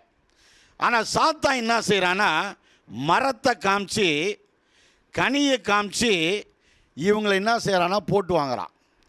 எப்போவுமே யாராவது நம்மளை போட்டு வாங்குறாங்கன்னா போட்டு தள்ளிடுவாங்க. அதனால் சாத்தான் முதல்ல என்ன செய்கிறாப்புலனா போட்டு வாங்குறாப்புல. ஆண்டவர் சொல்லாததை அது ஆதியாம் 3ஆம் அதிகாரத்தில் நம்ம படித்து பார்த்தோன்னா நமக்கு நன்றாக தெரியும். ஆதியாம் 3ஆம் அதிகாரத்தில் ஒரு 3-4வது வசனம் வாசிங்க. அந்த கனி எப்படி இருக்குது அப்படின்றத மட்டும் வாசிங்க சார். அந்த கனி பார்த்தீங்கன்னா பார்வைக்கு ரொம்ப இன்பமாக இருக்குது. அது பார்வைக்கு ரொம்ப இன்பமாக இருக்குது. பார்வைக்கு அது இச்சிக்கப்படத்தக்கது மாதிரி அது என்ன செய்யுதுன்னா இருக்குது. சாத்தான் சொல்கிறான், இதை நீங்கள் சாப்பிட்டீங்கன்னா நீங்கள் ஞானி மாதிரி ஆகிடுவீங்க அப்படின்னு சொல்கிறாப்புல. ஞானி மாதிரி அப்படின்னா ஆண்டவர் இவங்களை படைக்கும் பொழுது பைத்தியக்காரத்தனமாக படைச்சாரா? இல்லை, ஆண்டவர் நல்லா தான் படைத்தார். பைத்தியக்காரி அவங்க அப்படிலாம் கிடையாது. ஆண்டவர் இவங்களை படைக்கும் பொழுது எல்லா சகல ஞானத்தோடு என்ன செஞ்சானா படைத்தார். ஆனால் சத்துரு என்ன செய்கிறான்னா அது வரைக்கும் இவங்க பார்த்துருப்பாங்க, ஆனால் அது வரைக்கும் இவங்களுக்கு அது அப்படி தெரியல. ஆனால் சாத்தான் சொன்ன உடனே அவங்களுக்கு என்ன செய்யுதுன்னா வித்தியாசமாக தெரியுது அப்படின்னு சொல்லி நம்ம என்ன செய்கிறோன்னா நம்ம பார்க்குறோம். அதனால் இவங்க அதை சாப்பிட்றாங்க. சாபம் முதல்ல பிரச்சனை இந்த உலகத்தில் வந்து சரி. அதுக்கப்புறம் ஆண்டவர் என்ன செய்கிறார்னா நோவாவுடைய குடும்பத்தை ஆண்டவர் தெரிந்து கொள்கிறார் அப்படின்னு பார்க்குறோம். நோவா என்ன செஞ்சார் அப்படின்னு நமக்கு தெரியும். பார்த்துட்டு காமா என்ன செஞ்சிட்டார்னா அவர் போயிட்டார். அதனால் கானான் சபிக்கப்பட்டவன், சாபம் இந்த உலகத்தில் வந்தது என்று சொல்லி நாம் பார்க்கிறோம். சரி, அதுக்கப்புறமா ஆண்டவர் ஆதாம், ஆபிரகாம், அதுவும் அப்படின்னு தான் ஆண்டவர் தெரிந்து கொண்டார் என்று சொல்லி நாம் பார்க்கிறோம். ஆதாமை ஆண்டவர் தெரிந்து கொண்டார், ஆபிரகாம் ஆண்டவர் தெரிந்து கொண்டார். அப்போது ஆபிரகாம் சொல்கிறாரு, என் பையனுக்கு நீ என் ஊரில் தான் பொண்ணு பார்க்கணும் அப்படின்னு சொல்லி ஆதியாமம் 24ஆம் அதிகாரம் 3ஆம் வசனத்தில் சொல்கிறார். ஏன் அப்படின்னா இருந்த ஏரியா சபிக்கப்பட்டது, சாபமான இடம். அதனால் எங்கள் ஊரில் போய் நீ அவனுக்கு பொண்ணு பாரு அப்படின்னு சொல்கிறார். அதே தான் ஈசாக்கும் என்ன செய்கிறார்னா சொல்லுகிறார் என்று சொல்லி நாம் பார்க்கிறோம். அதுக்கப்புறமாக அது ஆதியாம் 28:1 நம்ம என்ன செய்யலாம்னு பார்க்கலாம். சரி, ஆதியாம் 39ஆம் அதிகாரம் 2-5 நம்ம வாசித்து பார்த்தோம்னா, கர்த்தர் யோசேப்போடு கூட இருந்தார். யோசேப்பின் நிமித்தம் கர்த்தர் அந்த போத்திபாருடைய வீட்டை அவர் ஆசீர்வதித்தார். அதில் அந்த வசனத்தில் என்ன இருக்குது, நம்ம சொல்கிறதுக்கு நேரம் இல்லை. அந்த யோசேப்பின் நிமித்தம் யோசேப்போடு கூட ஆண்டவர் இருந்ததுனாலே ஆண்டவர் அந்த போத்திபாருடைய வீட்டை அவர் ஆசீர்வதித்தார் அப்படின்னு நம்ம பார்க்குறோம். ஆண்டவர் நம்மோடு கூட இருந்தால் ஆண்டவர் நம்மையும் நம்மை சுற்றி இருக்கிற இடத்தையும் அவர் என்ன செய்வார்னா அவர் ஆசீர்வதிப்பார். அதையே லாபான் சொல்கிறாரு, யாக்கோபை பார்த்து, நீ என் கூட இருந்ததுனால ஆண்டவர் என்னை என்னுடைய குடும்பத்தை ஆசீர்வதிச்சார், அதனால் நீ கூட இரு அப்படின்னு சொல்கிறார். அதனால தான் ஆண்டவர் ஆதியாம் 28:15 அவர் என்ன சொல்கிறாருன்னா, நான் உன்னோடு கூட இருந்து உனக்கு சொன்னதை செய்யும் அளவும் நான் உன் கூட இருப்பேன், உன்னோடு கூட இருந்து அதை நான் நிறைவேற்றுவேன் என்று ஆண்டவர் சொல்லுகிறார். அப்படின்னா நாம் ஆசீர்வதிக்கப்படணும் அப்படின்னா ஆண்டவர் நம்மோடு கூட இருக்கணும். பிலிப்பியர் 4:8-9. கடைசியாக சகோதரர், உண்மை உள்ளவைகள் எவைகளோ, ஒழுக்கம் உள்ளவைகள் எவைகளோ, நீதி உள்ளவைகள் எவைகளோ, கற்புள்ளவைகள் எவைகளோ, அன்புள்ளவைகள் எவைகளோ, நற்கீர்த்தி உள்ளவைகள் எவைகளோ, புண்ணியம் எதுவோ, புகழ் எதுவோ, அவைகளையே சிந்தித்து கொண்டிருங்கள். நீங்கள் என்னிடத்தில் கற்றோம், அடைந்தோம், கேட்டோம், கண்டோம் இருக்கிறவைகள் எவைகளோ அவைகளையே சிந்தியுங்கள். அப்பொழுது சமாதானத்தின் தேவன் உங்களோடு கூட இருப்பார். அன்புள்ளவைகள் எவைகளோ, புண்ணியம் எதுவோ, புகழ் எதுவோ, நற்கீர்த்தி கீர்த்தி உள்ளவைகள் எவைகளோ இவைகளையே சிந்தித்து கொண்டிருங்கள். இவைகளே நம்ம சிந்திச்சுட்டு இருந்தோன்னா ஆண்டவர் நம்ம கூட இருக்கிறார் அப்படின்னு அர்த்தம். ஆண்டவர் நம்ம கூட இருக்கிறார் அப்படின்னா ஆண்டவர் நம்மளை ஆசீர்வதிக்கிறார் அப்படின்னு அர்த்தம். அதனால் பவுல் சொல்கிறாரு, அந்த பட்டியலில் இருக்கிற எல்லாத்தையும் நம்ம சிந்தித்து செயல்படுத்தணும்னா ஆண்டவர் நம்மளை என்ன செய்வார்னா ஆசீர்வதிப்பார். கடைசியாக 3வது என்னாமோ 23ஆம் அதிகாரத்தில் ஒரு வசனம் என்ன இருக்குதுன்னா, பீலையாம் 23ஆம் அதிகாரம் 9ஆம் வசனம் படித்து பார்க்கும்பொழுது அந்த ஜாதி எப்பவுமே பார்த்தீங்கன்னா தனியாக இருப்பாங்க. பீலையாமே சபிக்கலான்னு சொல்லி போகிறாப்புல, ஆனால் சபிக்கலை. ஏனென்றால் கர்த்தர் அவளோடு கூட இருந்தார். ஆண்டவர் நம்மோடு கூட இருக்கும் பொழுது ஆண்டவர் நம்மளையும் ஆசீர்வதிக்கிறார், மற்றவர்களையும் ஆசீர்வதிக்கிறார். ஆண்டவர் தாமே நம்மை ஆசீர்வதித்து வழிநடத்துவாராக. கர்த்தருடைய பரிசுத்த நாமம் மகிமைப்படுவதாக. இந்த நல்ல வாய்ப்பினை கொடுத்த அருமையான ஜாய் டிவி குழுவுக்கு நான் ஆண்டவராகிய இயேசு கிறிஸ்து நாமத்தில் நன்றி செலுத்துகிறேன். இந்த நாளிலே ஒரு சில வார்த்தைகளை நாம் தியானிக்க போகிறோம். இன்றைக்கு விசுவாசம் என்ற ஒரு தலைப்பிலே ஆண்டுடைய வார்த்தையை நாம் கேட்க இருக்கிறோம். விசுவாசம் என்று சொன்னாலே நம்முடைய இருதயத்தில் அல்லது நம்முடைய சிந்தனை நினைவுக்கு வருகிற ஒரு பாத்திரம் யார் என்று சொன்னால் ஆபிரகாம். ஏன்னா வேதம் சொல்லுகிறது ஆபிரகாம் விசுவாசத்தின் தகப்பன் என்று வேதம் சொல்லப்பட்டு இருக்கிறது. சரி, ஆபிரகாம் ஒருவேளை விசுவாசத்தின் தகப்பனாக இருந்தாலும் அவர் கடந்து வந்த அந்த பாதைகளை நம்ம பார்க்கும் பொழுது நம்முடைய ஆவிக்குரிய வாழ்க்கையில் அதை எப்படி நம்ம செயல்முறையில் கொண்டு வருவது என்பதை நம்ம வேதத்தின் அடிப்படையிலே சற்று சிந்தித்து பார்க்கும் பொழுது, அதை அறிந்து கொள்ளும் பொழுது நிச்சயமாய் நம்முடைய வாழ்க்கையில் அது பிரயோஜனமாக இருக்கும். இதற்கு ஆதாரமாக ரோமர் எழுதின புத்தகம் 4ஆம் அதிகாரத்தில் 18ஆம் வசனத்தை நான் வாசிக்கிறேன். உன் சந்ததி இவ்வளவா இருக்கும் என்று சொல்லப்பட்டபடியே தான் அநேக ஜாதிகளுக்கு தகப்பனாவதை நம்புவதற்கு ஏது இல்லாதிருந்தும் அதை நம்பிக்கையோடு விசுவாசித்தான். நன்றாய் கவனிங்க, ஆபிரகாம் தன்னுடைய ஆவிக்குரிய வாழ்க்கையிலே தேவன் சொல்லப்பட்ட அந்த ஆசீர்வாதத்தை அவர் எப்படி சுதந்திரித்து கொண்டார் என்று சொன்னால், வேதம் சொல்லுகிறது நம்புவதற்கு ஏது இல்லாதிருந்த ஒரு சூழ்நிலை. அதாவது நம்ம உலகத்தில் சொல்லுவோம் வழியே இல்லை, இந்த செயலுக்கு இந்த பாதைக்கு வழியே கிடையாது என்ற அந்த நிலைமையில் வாழ்கிற அந்த சூழ்நிலையில் ஆபிரகாம் அந்த இடத்துல ஆண்டவரை நம்பிக்கையாக வைத்தான். ஏன்னு சொன்னால் வேதம் சொல்லுது இவர் அநேக ஜாதிகளுக்கு தகப்பனாவா என்று சொல்லி வேதம் சொல்லுகிறது. ஆனால் அந்த நேரத்தில் பார்த்தீங்கன்னா ஒரு பிள்ளை கூட கிடையாது. ஆனால் வேதம் சொல்லுது அநேக ஜாதிகளுக்கு இவர் தகப்பனாக இருப்பாராம். ஆனால் அந்த வார்த்தை வருகின்ற வேளையில் அவருடைய சூழ்நிலையை பார்த்தா ஒரு பிள்ளை கூட கிடையாது. அப்போ அந்த சூழ்நிலையில் பார்க்கும் பொழுது ஏதுவில்லாத ஒரு சூழ்நிலையில் கர்த்தரை நம்பிக்கையை கொண்டபடினாலே அவன் விசுவாசிக்கு தகப்பனாய் மாற்றப்பட்டான் என்று வேதம் சொல்லுகிறது. இன்றைக்கும் இந்த வார்த்தையை கேட்டுக்கொண்டிருக்கிற அருமையான கர்த்தருடைய பிள்ளைகளே, நம்முடைய ஆவிக்குரிய நிலைமையில் கூட நம்புவதற்கு ஏதுவில்லாத சந்தர்ப்பங்கள் பல சூழ்நிலைகளில் நாம் கடந்து வந்திருப்போம். நம் ஆண்டவரை தேடுகிறோம், ஆண்டவரோடு கூட வாழுகிறோம், அவரையே நாம் சார்ந்து கொண்டிருக்கிறோம், அவரையே நாம் நம்பிக்கையை வைத்து கொண்டிருக்கிறோம். ஆனால் இந்த விசுவாச பாதையில் நம்புவதற்கு ஏதுவில்லாத தருணங்கள் கடந்து வருகின்ற பொழுது, அதன் மத்தியிலே ஆண்டுடைய வார்த்தை வருகின்ற பொழுது அந்த வார்த்தையை நாம் நம்புவதற்கு கொஞ்சம் தடையாக தான் காணப்படும். ஏன்னா நம்ம அப்படிப்பட்ட சூழ்நிலையில் இருக்கிறதுனால அதை நம்புவதற்கு கொஞ்சம் நம்ம தடுமாறுவோம். ஆனால் ஆபிரகாமுடைய வாழ்க்கையில் பாருங்கள், நம்புவதற்கு ஏதுவே இல்லையாம். அதாவது வழியே கிடையாது. நம்ம சொல்லுவோம் இந்த இடத்துல வழியே இல்லைங்க, எப்படி நீங்கள் வந்தீங்க அப்படின்னு சொல்லி நம்ம பலமுறை பலரை கேட்போம். வழியே கிடையாது. அதே நிலைமை தான் ஆபிரகாமுக்கு இருந்தது. ஆனால் அந்த இடத்துல கர்த்தரை நம்பிக்கையாக வைத்தான். அல்லேலூயா. இன்றைக்கும் ஆண்டவரை நம்ம சூழ்நிலையை பார்த்து அவருடைய வாக்குத்தத்தங்களை விட்டுடக்கூடாது. நம்முடைய சூழ்நிலையில் தான் ஆண்டவர் தம்முடைய வார்த்தையை கொடுக்கிறாரு. அவருடைய உன்னதமான வார்த்தையை கொடுக்கும்போது அந்த வார்த்தையை அந்த சூழ்நிலை மத்தியில் கர்த்தரை நம்ம நம்பும் பொழுது அந்த நம்பிக்கைக்கு தேவன் பாத்திரவனராய் நம்முடைய வாழ்க்கையில் அற்புதங்களை செய்ய ஆயத்தமாக இருக்கிறார். வேதம் சொல்லுது அதை நம்புவதற்கு வழியே இல்லை. ஏதுவே இல்லாத ஒரு சமயத்தில் ஆண்டவரை நம்பினான். ஆகவே தான் அவன் விசுவாசிகளுக்கு தகப்பனாய் மாற்றப்பட்டான். கர்த்தருடைய பிள்ளைகளை, நமக்கு ஏதில்லாத சூழ்நிலையாக இருக்கலாம்.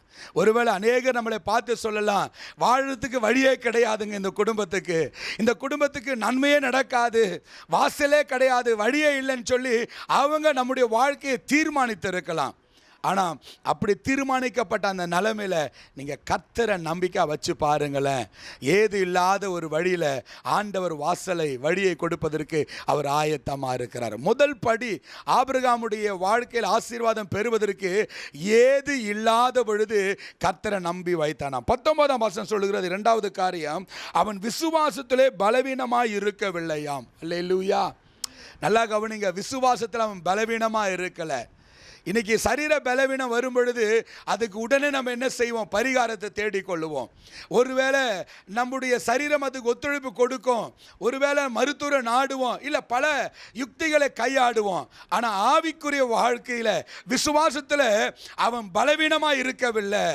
ஏன் என்று சொன்னால் விசுவாச வாழ்க்கையில தான் இந்த வார்த்தை அவனை தேடி வருகிறது. நீ தகப்பனாய் மாற்றப்பட போகிற, ஆசீர்வாதத்தை சுதந்திரித்துக் கொள்ள போகிற. அப்போ வேதம் சொல்லுகிறது, அந்த வார்த்தை நிமித்தமாக அவன் என்ன செய்யவே இல்லையா? பலவீனப்படவே இல்லையாம். நன்றாய் கவனித்துக் கொள்ளுங்க. நம்முடைய ஆவிக்குரிய வாழ்க்கையில கூட ஆண்டவர் அவ்வப்பொழுது நம்ம சோர்ந்து போகின்ற போது, விசுவாசத்தில் தோய்ந்து போகின்ற பொழுது தம்முடைய வார்த்தையை நமக்கு கொடுக்கும்போது அந்த வார்த்தையை குறித்து நம்ம பலவீனமாக இருக்கக்கூடாது. அந்த வார்த்தை நம்மளை பலப்படுத்துகிறதாய் ஆண்டவர் இந்த வார்த்தையை கொடுத்திருக்கிறார். நிச்சயமாக இந்த வார்த்தையை என் வாழ்க்கையில் நிறைவேற்றுவார் என்ற அந்த நம்பிக்கையோடு கூட நம்ம ஓடும் பொழுது கர்த்தர் நிச்சயமாய் நம்முடைய வாழ்க்கையில் அவருடைய தமது மகிமையை வெளிப்படுத்த ஆயத்தமாக இருக்கிறார். தொடர்ந்து அந்த வரிகள் சொல்லுகிறது, அவன் ஏறக்குறைய 100 வயது உள்ளவனாக இருக்கும்போது தான் சரீரம் செத்து போனதையும் சாராளுடைய கர்ப்பம் செத்து போனதையும் எண்ணாதிருந்தானாம். அவனுடைய சூழ்நிலை அவன் கண்ணுக்கெதிர இருக்கிறது. அவனுடைய நிலைமை, அவனுடைய சூழ்நிலைகளை அவன் கண்ணுக்கெதிர பார்க்கிறான். வயசு 100 ஆயிடுச்சு, சாராளுடைய கர்ப்பம் செத்து போயிடுச்சு. அந்த நிலைமையில கர்த்தருடைய வார்த்தை வரும் பொழுது அந்த வார்த்தையை குறித்து அவன் பலவீனமாக இருக்க, அதை குறித்து அவன் எண்ணவே இல்லையா. இன்றைக்கு இந்த வார்த்தையை கேட்டுக்கொண்டிருக்க அருமையான தேவ பிள்ளைகளே, ஒருவேளை இதே நிலைமையில் நீ இருந்து கொண்டிருக்கலாம். உலகம் உங்களை பார்த்து சொல்லலாம், வாழ வழி இல்லை, உனக்கு சமாதானத்துக்கு வழி இல்லை, உனக்கு நிம்மதிக்கு வழி இல்லை, அவ்வளவு தான் பிரச்சனையில் தூக்கி எடுக்க யாரும் இல்லை என்று சொல்லி கொண்டிருக்கின்ற நேரத்தில் ஆண்டவர் இந்த சூழ்நிலையில் உனக்கு வாக்குத்தத்தை கொடுக்கும்போது அந்த வாக்குத்தத்தை நீ பலவீனமாக எண்ணாத. ஆமென். சூழ்நிலையை பார்த்து ஆண்டுடைய வார்த்தையை உன் ஆவிக்குரிய வாழ்க்கையில் குறைத்து கொள்ளாத. பக்தன் ஆபிரகாம் இதை தான் செஞ்சாரு. சூழ்நிலையை பார்க்கல, நிலைமையை பார்க்கல, வயதை பார்க்கல, சாராளை பார்க்கல, எதுவுமே பார்க்கல. வாக்கு கொடுத்த கர்த்தரை பார்த்தாரு. பலவீனமாக இருக்கல, அதை குறித்து அவர் என்ன வேலை, அதை தன் நம்பிக்கையாக வைத்து கொண்டார். அவனுடைய வாழ்க்கையில் ஆண்டவர் கொடுத்த வாக்குத்தத்தங்களை கர்த்தர் நிறைவேற்றினார். வேதம் சொல்லுகிறது, அவன் அநேக ஜாதிகளுக்கு தகப்பனாய் மாற்றப்பட்டான். இன்றைக்கு வரைக்கும் அந்த வார்த்தைகளை நாம் உச்சரித்து கொண்டிருக்கின்றோம். முதலாவது அவன் செஞ்ச காரியம், ஏது இல்லாத பொழுது கர்த்தரை நம்பினான். ரெண்டாவது, வாக்குத்தத்தத்தில் அவன் பலவீனமாக இருக்கவே இல்லை, ஆண்டவர் ஆசீர்வாதத்தை பெற்றுக்கொண்டான். மூன்றாவது ஒரு காரியம் சொல்லுகிறது, தேவனுடைய வாக்குத்தத்தை குறித்து அவன் அவிசுவாசமாய் சந்தேகப்படவே இல்லையா. இன்னைக்கு நிறைய முறை ஆண்டுடைய வார்த்தை நமக்கு வந்த உடனே நம்ம செய்கிற ஒரு காரியம் என்ன தெரியுங்களா, சந்தேகப்படுவோம். இந்த வார்த்தை வந்திருக்கிற, அற்புதம் செய்கிறேன்னு சொல்லியிருக்கிறாரு, ஆண்டவர் நன்மையை செய்கிறேன்னு சொல்லியிருக்கிறாரு, உன்னை உயர்த்துவேன்னு சொல்லியிருக்கிறாரு, இப்படிப்பட்ட வார்த்தை நேர்மாறாக வருது, நிச்சயமாக இது நடக்குமா நடக்காதா என்ற ஒரு சந்தேகம் நமக்குள்ளே எழும்போம். இன்றைக்கி நல்லா கவனிங்க, அப்படிப்பட்ட நேரத்தில் தான் நம்ம விசுவாசத்தை அதுக்கு முன்பதாக வைக்கணும். ஏன்னா வார்த்தை என்பது மனுஷனுடைய வார்த்தை இல்லை, வார்த்தை என்பது ஆண்டுடைய வார்த்தை, ஆண்டுடைய சத்தியம். ஆண்டுடைய வார்த்தை பொய் உரையாது, சொன்னதை செய்து முடிக்கும். வேதம் சொல்லுது, வானமும் பூமி ஒழிந்து போனாலும் அவருடைய வார்த்தை ஒழிந்து போகாதான். அவர் வார்த்தையை நம்ம விசுவாசிக்கணும். இவன் அவிசுவாசப்படாமல் சந்தேகப்படாமல் இருந்ததுனால அவன் ஆண்டுடைய ஆசீர்வாதத்தை பெற்றுக்கொண்டான். நன்றாய் கவனிங்க. இன்றைக்கும் ஒருவேளை வித்தியாசமான சூழ்நிலை நம்ம இருக்கலாம். எந்த சூழ்நிலை இருந்தாலும், எப்பேற்பட்ட நிலைமை இருந்தாலும், அதில் தூக்கி எடுக்கிற ஆண்டவர் நம்மோடு கூட இருக்கிறன்ற விசுவாசம் நமக்குள்ள இருக்கட்டும். ஒருவேளை கடன் பிரச்சனையில் இருக்கலாம், வியாதியில் இருக்கலாம், வறுமையில் இருக்கலாம், தரித்திரத்தில் இருக்கலாம், போராட்டத்தோடு கொடுக்கலாம், கைவிடப்பட்ட நிலைமையில், தள்ளப்பட்ட நிலைமையில், என்னை விசாரிக்கவும் எனக்கு நன்மை செய்யும் யாரும் இல்லை என்ற ஒரு சூழ்நிலையில் நீ வாழ்ந்து கொண்டிருக்கலாம். ஒருவேளை இந்த நேரத்தில் இந்த சத்தத்தை நீ உன்னுடைய இருதயத்தில் கேட்டுக்கொண்டிருக்கலாம், செவிகளில் கேட்டுக்கொண்டிருக்கலாம். ஆனால் உன்னை தூக்கி எடுக்க, உன்னை சுமப்பதற்கு, உனக்கு நன்மை செய்வதற்கு, உன்னை விசாரிப்பதற்கு ஆண்டவர் இருக்கிறார். அவருடைய சத்தம் உன்னை தேடி வந்து கொண்டிருக்கிறது. ஆகவே உன்னுடைய ஆவிக்குரிய வாக்கில் சோர்ந்து போகாத, விசுவாசி. இருக்கிற நிலைமையில கர்த்தரை வை, இருக்கிற சூழ்நிலை கர்த்தரை நம்பிக்கையா வை. ஏது இல்லாத சூழ்நிலையா இருக்குதா, கவலைப்படாத, ஆண்டவர் அது மத்தியில் வை. ஒருவேளை உன்னுடைய விசுவாசத்தில் பலவீனமா இருக்கிறியா, அந்த பலவீனத்தை மாற்றி, ஆண்டவரே நான் விசுவாசமா நான் வாழ ஒப்பு கொடுக்கிறேன்னு சொல்லி ஒப்பு கொடுத்து பாருங்க. சந்தேகப்படாத, கர்த்தர் கொடுத்த வார்த்தையை, ஆண்டவருடைய கொடுத்த வார்த்தையை சந்தேகப்படாமல் விசுவாசித்து பாருங்க. நிச்சயமாய் சொல்லுகிறேன், ஆண்டவர் இன்றைக்கு உன் வாழ்க்கையில் ஒரு பெரிய அற்புதத்தை செய்வார். நீ எதிர்நோக்கி கொண்டிருக்கிற ஆசீர்வாதத்தை கர்த்தர் கொடுத்து நடத்த ஆயத்தமாக இருக்கிறார். ஆகவே ஆபிரகாமுடைய விசுவாசத்தை நம்ம இன்றைக்கு கேட்டோம், அதன்படி நம்முடைய வாழ்க்கையில் அத்தியாசப்படுத்துவோம், செயல்படுத்துவோம். அது நிச்சயம் நமக்கு ஆசீர்வாதமாக இருக்கும். கர்த்தருடைய நாமத்துக்கு மகிமை உண்டாவதாக. ஆமாம். ஆண்டவராகிய இயேசு கிறிஸ்துவின் இனிய நாமத்தில் உங்களை யாவரையும் வாழ்த்தி வரவேற்கிறோம். விசேஷமாய் இந்த ஜாய் டிவி நேயர்களுக்கும் இயேசு நாமத்தில் உங்களை வாழ்த்துதல் தெரிவிக்கிறோம். பெரேக்கா பிரைசிங் மினிஸ்ட்ரியிலேருந்து உங்களுக்கு நாங்கள் வாழ்த்துதல் சொல்கிறோம். இந்த மினிஸ்ட்ரி ஆண்டவரை துதிப்பது மாத்திரம்தான், ஆண்டவரை மகிமைப்படுத்துகிற மாத்திரம்தான் இந்த ஊழியத்தின் நோக்கம். இதை நல்ல சிறப்பாக செய்து கொண்டிருக்கிற சகோதரி ரோசா சிஸ்டருக்காக தேவனை நான் மகிமைப்படுத்துகிறேன். இந்த வேளையிலும் கூட நான் செய்திக்கு போவதற்கு முன்பாக இந்த ஊழியத்தினுடைய ஒரு பாரம் அதை நான் சொல்லிவிட்டு நான் செய்திக்கு கடந்து செல்கிறேன். தெசலோனிக்கேயர் 5ஆம் அதிகாரம் 18ஆம் வசனத்தில், எல்லாவற்றிலேயும் ஸ்தோத்திரம் செய்யுங்கள், அப்படி செய்வதே கிறிஸ்து இயேசுவுக்குள் உங்களை குறித்து தேவனுடைய சித்தமாய் இருக்கிறது. எல்லாவற்றையும் ஸ்தோத்திரம் செய்யுங்கள், எல்லாவற்றிற்கும் ஸ்தோத்திரம் செய்யுங்கள். ஏன் நாம் இந்த ஒரு பேண்டமிக் பீரியடில் இருக்கிறோம், இந்த கொரோனா இந்த பீரியடில் இருக்கிறோம். நம்ம இந்த சூழ்நிலையே நமக்கு எவ்வளோ பாதிப்புகள் இருக்கிறது, எவ்வளோ நஷ்டங்கள் இருக்கிறது, எவ்வளோ கவலைகள் இருக்குது, எவ்வளோ போராட்டங்கள் இருக்குது. நமக்கு மாத்திரமில்லை, நம்முடைய குடும்பத்துக்கு மாத்திரமில்லை, நம்முடைய ஊருக்கு மாத்திரமில்லை, தேசத்திற்கு இல்லை, உலகத்திற்கே இப்படிப்பட்ட ஒரு சூழ்நிலையில் நாம் இருக்கிறோம். இந்த சூழ்நிலையில் கூட நம்முடைய தேவனுடைய சித்தம் என்ன என்றால், தேவன் எதிர்பார்ப்பது என்னவென்றால், தேவன் உங்களை அழைத்ததோடு நோக்கம் என்னவென்றால் எல்லாவற்றிற்கும் ஸ்தோத்திரம் செலுத்துங்கள் என்று சொல்லலாம். இப்போ இந்த ஸ்தோத்திரம் செலுத்துவதனால் என்ன நன்மை என்பதை பார்க்கும் பொழுது, தி பவர் ஆஃப் ப்ரைசிங், தேவனுடைய ஸ்தோத்திரத்தின் வல்லமை என்ன என்றால், அவர் ஒருவர் தான் ஸ்தோத்திரத்துக்கும் கனத்திற்கும் ஐஸ்வர்யத்திற்கும் அவர் ஒருவர் தான் கனத்துக்கும் மகிமைக்கும் அவர் ஒருவர் தான் பாத்திரர். அதனால் அவரை நாம் ஸ்தோத்தரிக்கும் பொழுது உனக்கு எப்பேற்பட்ட கட்டுகள் இருந்தாலும், எப்பேற்பட்ட பிரச்சனைகள் இருந்தாலும், எப்பேற்பட்ட பாதிப்பு, எந்த ஒரு அடிமைத்தனத்தில் இருந்தாலும், இந்த ஸ்தோத்திரத்தினால் தேவன் அவைகளை விடுதலை பண்ணுகிறதுக்கு தேவன் உண்மையுள்ளவரும் வல்லமையுள்ளவருமாக இருக்கிறார். ஒரு உதாரணத்துக்கு நான் ஒன்று சொல்ல வேண்டும் என்றால், கேரளா தேசத்தில் ட்ராண்ட்ரத்தில் ஒரு ஸ்டான்லி பவுல் ரோஸ்ன்னு சொல்லிட்டு ஒரு சகோதரர், அவர் ஒரு டிபிஎம் சர்ச்சில் ஒரு செய்தியை கேட்கிறார்.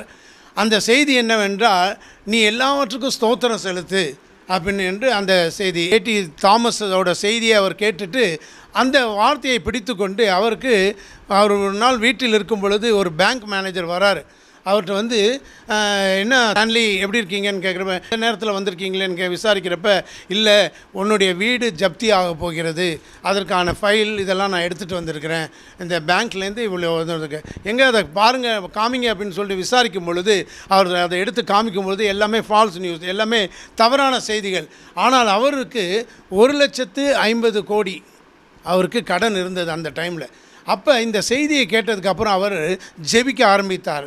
ஜெபிக்க மாத்திரம் இல்லை, அந்த ஜெபத்தை ஸ்தோத்திரத்தோடு ஆரம்பித்தார். இந்த தாமஸோட செய்தியை கேட்டு அந்த நாளிலிருந்து 40 நாள் தொடர்ந்து ஸ்தோத்திரம் செலுத்தி வந்தாராம். எல்லாவற்றிற்கும் ஸ்தோத்திரம் செலுத்துன்னு சொல்லியிருக்கேன், நான் இதற்காக ஸ்தோத்திரம் செலுத்துகிறேன் என்று சொல்ல ஆரம்பித்த போது அந்த 40 நாளில் அவருடைய 1,50,00,000 46,000 லட்சம் கடன் அடைக்கப்பட்டு விட்டது. திருப்பி தொடர்ந்து இன்னொரு 26 நாள், மொத்தம் 66 நாளில் 1,50,00,000 கடன் தீர்ந்தது. அவர் சொல்லுகிறார், இதுக்கு என்ன தான் பண்ணீங்க, எது செய்தேன்னா, வெறும் ஸ்தோத்திரம் பண்ணினேன், தேவனை மகிமைப்படுத்தினேன், தேவனை கனப்படுத்தினேன், அவருக்கு நான் நன்றி செலுத்தினேன் என்று தான் அவருடைய ரிப்போர்ட்டு. இன்றைக்கி அவர் பார்த்தீங்கன்னா மாலத்தீவோட ஏர்லைன்ஸோட பெரிய ஏஜெண்ட்டாக இருக்கிறாரு. இன்றைக்கி அவர் தான் அவார்டு வாங்கி, கவர்மெண்ட்லேருந்து அவார்டு வாங்கி ட்ராண்ட்ரத்தில் இன்றைக்கும் ஸ்டான்லி பால் ரோஸ்ங்கிறவர் இருக்கிறார். மாலத்தீவோட ஏர்லைன் ஏஜெண்ட்டாக இருந்து செய்கிறார். காரணம் அவர் ஏறெடுத்த ஸ்தோத்திரம் தான். எதற்காக நான் செய்திக்கு முன்னால் இதை சொல்லுகிறேன் என்றால், எங்களுடைய நோக்கமே, இந்த பெரேக்கா பிரைஸ் மினிஸ்ட்ரியோட நோக்கமே ஆண்டவரை கனப்படுத்துறது, ஆண்டவரை மகிமைப்படுத்துகிறது தான். இந்த தேவனை நீங்கள் ஸ்தோத்திரம் செல்லும் பொழுது, நீங்கள் உங்களுடைய என்ன பிரச்சனைகளுக்காக எது இருந்தாலும் இந்த வசனத்தின்படி எல்லாவற்றுக்கும் ஸ்தோத்திரம் செலுத்துங்கள், நிச்சயமாக கர்த்தர் உங்களை ஆசீர்வதிப்பார். ஏனால் அவர் ஒருவர் தான் அந்த கனத்துக்கும் ஐஸ்வர்யத்துக்கும் மகிமைக்கும் அவர் ஒருவர் தான் பாத்திரர். தேவனுடைய நாமம் மகிமையுடன். இப்பொழுது நாம் செய்திக்கு கடந்து செல்வோம். நல்ல அருமையான இந்த 3 வார்த்தைகளை சகோதரி வாசித்தார்கள். சிலர்களுக்கு கேட்கவில்லைன்னா நான் மறுபடியும் அதை வாசிக்கிறேன். இது தாவீது பாடின ஆரோகண சங்கீதம், தேவனை உயர்த்துகிற ஒரு ஆரோகண சங்கீதம். இது தாவீது இதை ரொம்ப அருமையாக ஒரு குடும்பமாய் அதை வர்ணித்து அதை சொல்கிறார்.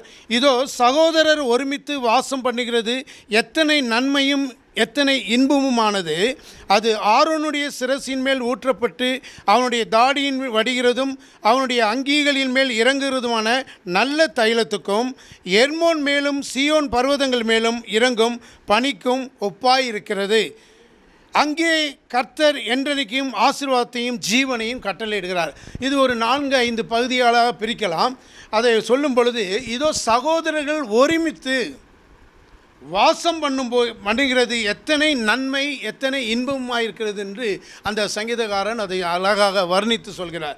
2வது பகுதி பார்க்கும் பொழுது அதை எதற்கு ஒப்பிட்டு சொல்கிறார் என்றால், ஆரோனுடைய சிரசின் மேல் ஊற்றப்பட்ட ஒரு நல்ல தைலத்திற்கு, அங்கே சொல்லியிருக்கேன், அவருடைய அங்கிகளின் மேல் இறங்குறதுமான நல்ல தைலத்துக்கு அதை ஒப்பிட்டு சொல்கிறார்.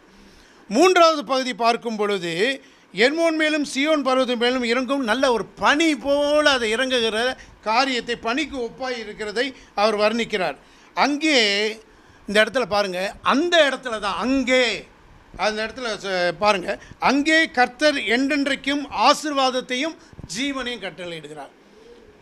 அப்போ ஒருமித்து வாசம் பண்ணுகிறது அவருக்கு இன்பமும் பிரியமாக இருக்கிறது. அது மாத்திரமல்ல, அது ஒரு நல்ல தைலத்துக்கு ஒப்பிட்டு சொல்லும் பொழுது அங்கே ஒரு பெரிய ஒரு ஆசீர்வாதத்தை கட்டளையிடுகிறார். அது மாத்திரமல்ல, ஜீவனையும் கட்டளையிடுகிறார். இயேசு கிறிஸ்து இந்த பூவுலகத்துக்கு வரும்பொழுது ஜீவனை கொடுப்பதற்காக வந்தார். எதற்காக? நம்முடைய ஜீவனை காப்பதற்காக. அடிமையில் இருக்கிற பாவ இருளில் இருக்கிற ஜனங்கள் ஒரு ஜீவனை காத்துக்கொள்வதற்காக அவர் தன்னுடைய ஜீவனை இன்னைக்கு அவர் சிலுவையில் மரித்து அதை நிறைவேற்றினார். அந்த ஜீவன் பரிபூர்ணப்பட வேண்டும் என்று தேவன் சித்தம் உள்ளவராக இருந்தார். அதற்காகவே இயேசு கிறிஸ்து இந்த பூவுலகில் வந்தார். அங்கே சொல்கிறார், ஆசீர்வாதத்தை மாத்திரம் இல்லை, அங்கே ஜீவனையும் கட்டளையிடுகிற என் தேவனாக இருக்கிறார். என்னவென்றால் அந்த ஜீவன் அவருக்குள், அவர் நமக்காக அந்த ஜீவனை சிலுவையில் மரித்ததனால் அங்கு நமக்கு 3 விதமான காரியங்கள் ஒரு ஆசீர்வாதத்தை கட்டளையிடுகிறது. ஒன்று, சாபத்திலிருந்து விடுதலை, அவர் நமக்காக சாபமானார். இன்னொன்று, பாவத்திலிருந்து விடுதலை, அவர் நமக்காக பாவமானார். இன்னொன்று, நோய்களிலிருந்து விடுதலை, அவர் நமக்காக எல்லா நோய்களையும் சுமந்து தீர்த்தார். இந்த 3 ஆசீர்வாதத்தை சிலுவையில் நடந்ததுனால தான் இன்றைக்கி நாம் ஜீவனோடு, இன்றைக்கி சுகத்தோடு காணப்படுகிறோம். இந்த சூழ்நிலையிலும் கர்த்தர் நமக்கு ஜீவனையும் பலனை கொடுத்து காத்து வருகிறார் என்றால் அவருடைய சுத்த கிருபை தான். தேவனுடைய நாமம் மகிமைப்படட்டும். இங்கே சொல்லும் பொழுது அவர் சொல்கிறார், தைலத்தை எதற்கு ஒப்பிட்டு சொல்கிறார் என்றால் யாத்திரை ஆகும். இங்கே ஆரோன், மோசேயின் மூலியமாக ஆரோனை அங்கே ஒரு அபிஷேக தைலத்தினால் நினைப்பி அவனுடைய ஆசாரிய ஊழியத்திற்கு தேவன் வேறு பிரித்து அவனையும் அவனுடைய குமாரனையும் தேவன் அங்கீகரிக்கிறார். அதை மோசே மூலியமாக இந்த யாத்திரா 29 7 வாசிக்கிறப்போ உங்களுக்கு தெரியும்.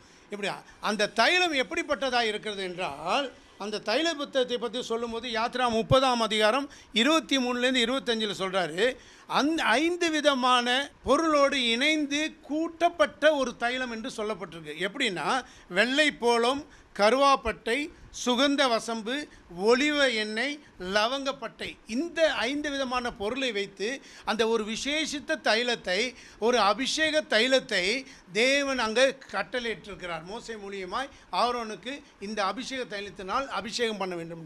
இந்த அபிஷேகம் என்று சொன்னாலே இப்படிப்பட்ட அபிஷேகம் அந்த நாட்களில் ஒவ்வொரு இடத்துலையும் அபிஷேகம் பண்ணும் பொழுது இப்படிப்பட்ட 5 பொருளை கொண்டு தான் தேவன் அதை, இது ஒவ்வொன்றும் ஒவ்வொரு விளக்கத்தை தருவோம், ஒவ்வொரு அர்த்தத்தை கொண்டது.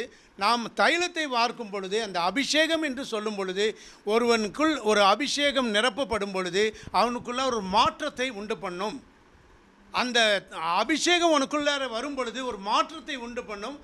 பழைய ஏற்பாட்டில் எப்படிப்பட்ட ஒரு மாறுதல், புதிய ஏற்பாட்டில் எப்படிப்பட்ட மாறுதல், அந்த அபிஷேகம் என்ன, புதிய ஏற்பாட்டில் சொல்லப்பட்ட அபிஷேகம் என்ன, அது பரிசுத்த ஆவியானால் வரும் அபிஷேகம். இப்படிப்பட்ட காரியங்களை பார்த்து கொண்டிருக்கும் பொழுது சவுலுக்கு இந்த தேவ ஆவி அவன் மேல் இறங்குதுனால் அவனும் தீர்க்க தரிசனம் சொன்னான் என்று பார்க்கிறோம். அப்போ ஒரு 3 விதமான மாற்றம் அபிஷேகம் வருவதனால் ஏற்படுகிறது. இதோ சகோதரர்கள் ஒருமித்து இருக்கும் பொழுது, சகோதரர் என்று பார்த்தால் நீங்கள் பெண்கள் எல்லாம் ஐயோ சகோதரரை பற்றி தான் இங்கே சொல்லியிருக்கு என்று சொல்லாதீங்க. யூதன் என்றும் கிரேக்கன் என்றும் இல்லை, சுயாதீனம் அடிமை என்றும் சுயாதீனம் என்றும் இல்லை, ஆண் என்றும் பெண் என்றும் இல்லை, எல்லாம் கிறிஸ்து இயேசுவுக்குள் எப்படி இருக்காங்களா? ஒரே கிறிஸ்தவருக்கு ஒரே சரீரமாக இருக்கிறார் என்று சொல்லப்பட்டிருக்கு. அப்போ இங்கே சகோதரர் என்று பொறுத்து நம்ம எல்லாரையும் குறிக்கிறது. சகோதரர்கள் ஒருமித்து இருக்கும் பொழுது இந்த அபிஷேகம் நம்ம மேல் வரும் பொழுது நமக்குள்ள ஒரு மாற்றம் பண்ணுவது. இன்றைக்கி பூரா ஜபம் நடத்துகிறப்பையும் ஒர்ஷிப் நடத்துகிறப்பையும் பார்த்துறப்ப சகோதரர்கள்லாம் சொல்லும்போது ஒரு மாற்றம் உண்டாக வேண்டும் என்று சொல்லிதான். அப்போ இங்கே ஒரு டிரான்ஸ்ஃபர்மேஷன் எப்போ நடக்குதுன்னா, அந்த அபிஷேகம் உங்களுக்குள்ளே இறங்கும் பொழுது ஒரு மாற்றம் உண்டாகும். இந்த மாற்றத்தின் நிமித்தம் அநேகருக்கு நீங்கள் சாட்சியாக இருக்க வேண்டும். புதிய ஏற்பாட்டில் சொன்ன அபிஷேகம் என்னென்னா, பரிசுத்த ஆவி உங்களிடத்தில் வரும்பொழுது நீங்கள் பலனடைந்து எல்லா இடத்துலையும் சாட்சியாளர், உலகமெங்கும், யூதேயாவில், சமாரியாவில், எருசலேமில், எல்லா இடத்துலையும் நீங்கள் எனக்கு சாட்சிகளாக இருப்பேன்னு சொல்லுங்கள். அந்த பரிசுத்த ஆவி உங்களிடத்தில் பொழுது உங்களுடைய குணாதிசயங்கள், உங்களுடைய சிந்தைகள், உங்களுடைய சரீர பிரகாரம் எல்லாத்திலும் ஒரு மாற்றம் உண்டாகிறது. இந்த அபிஷேகம் நமக்குள்ளே வரணும்னா நம்ம எல்லாம் ஒருமித்து இருக்கணும். இந்த ஒரு குடும்பமாய் நம்ம இணைந்திருக்கிறது போல சகோதரர் ஒருமித்து வாசம் பண்ணும் பொழுது, இந்த தைலத்தினால் நிரப்பப்படும் போது, அபிஷேகம் நமக்குள்ளே இறங்கும் பொழுது ஆசீர்வாதமும் ஜீவனும் அங்கே உண்டாகிறது. தேவனுடைய நாமம் மகிமைப்படட்டும். கர்த்தர் கொடுத்த இந்த தருணத்துக்காக தேவனுக்கு நன்றி செலுத்துகிறேன். ஆமென்.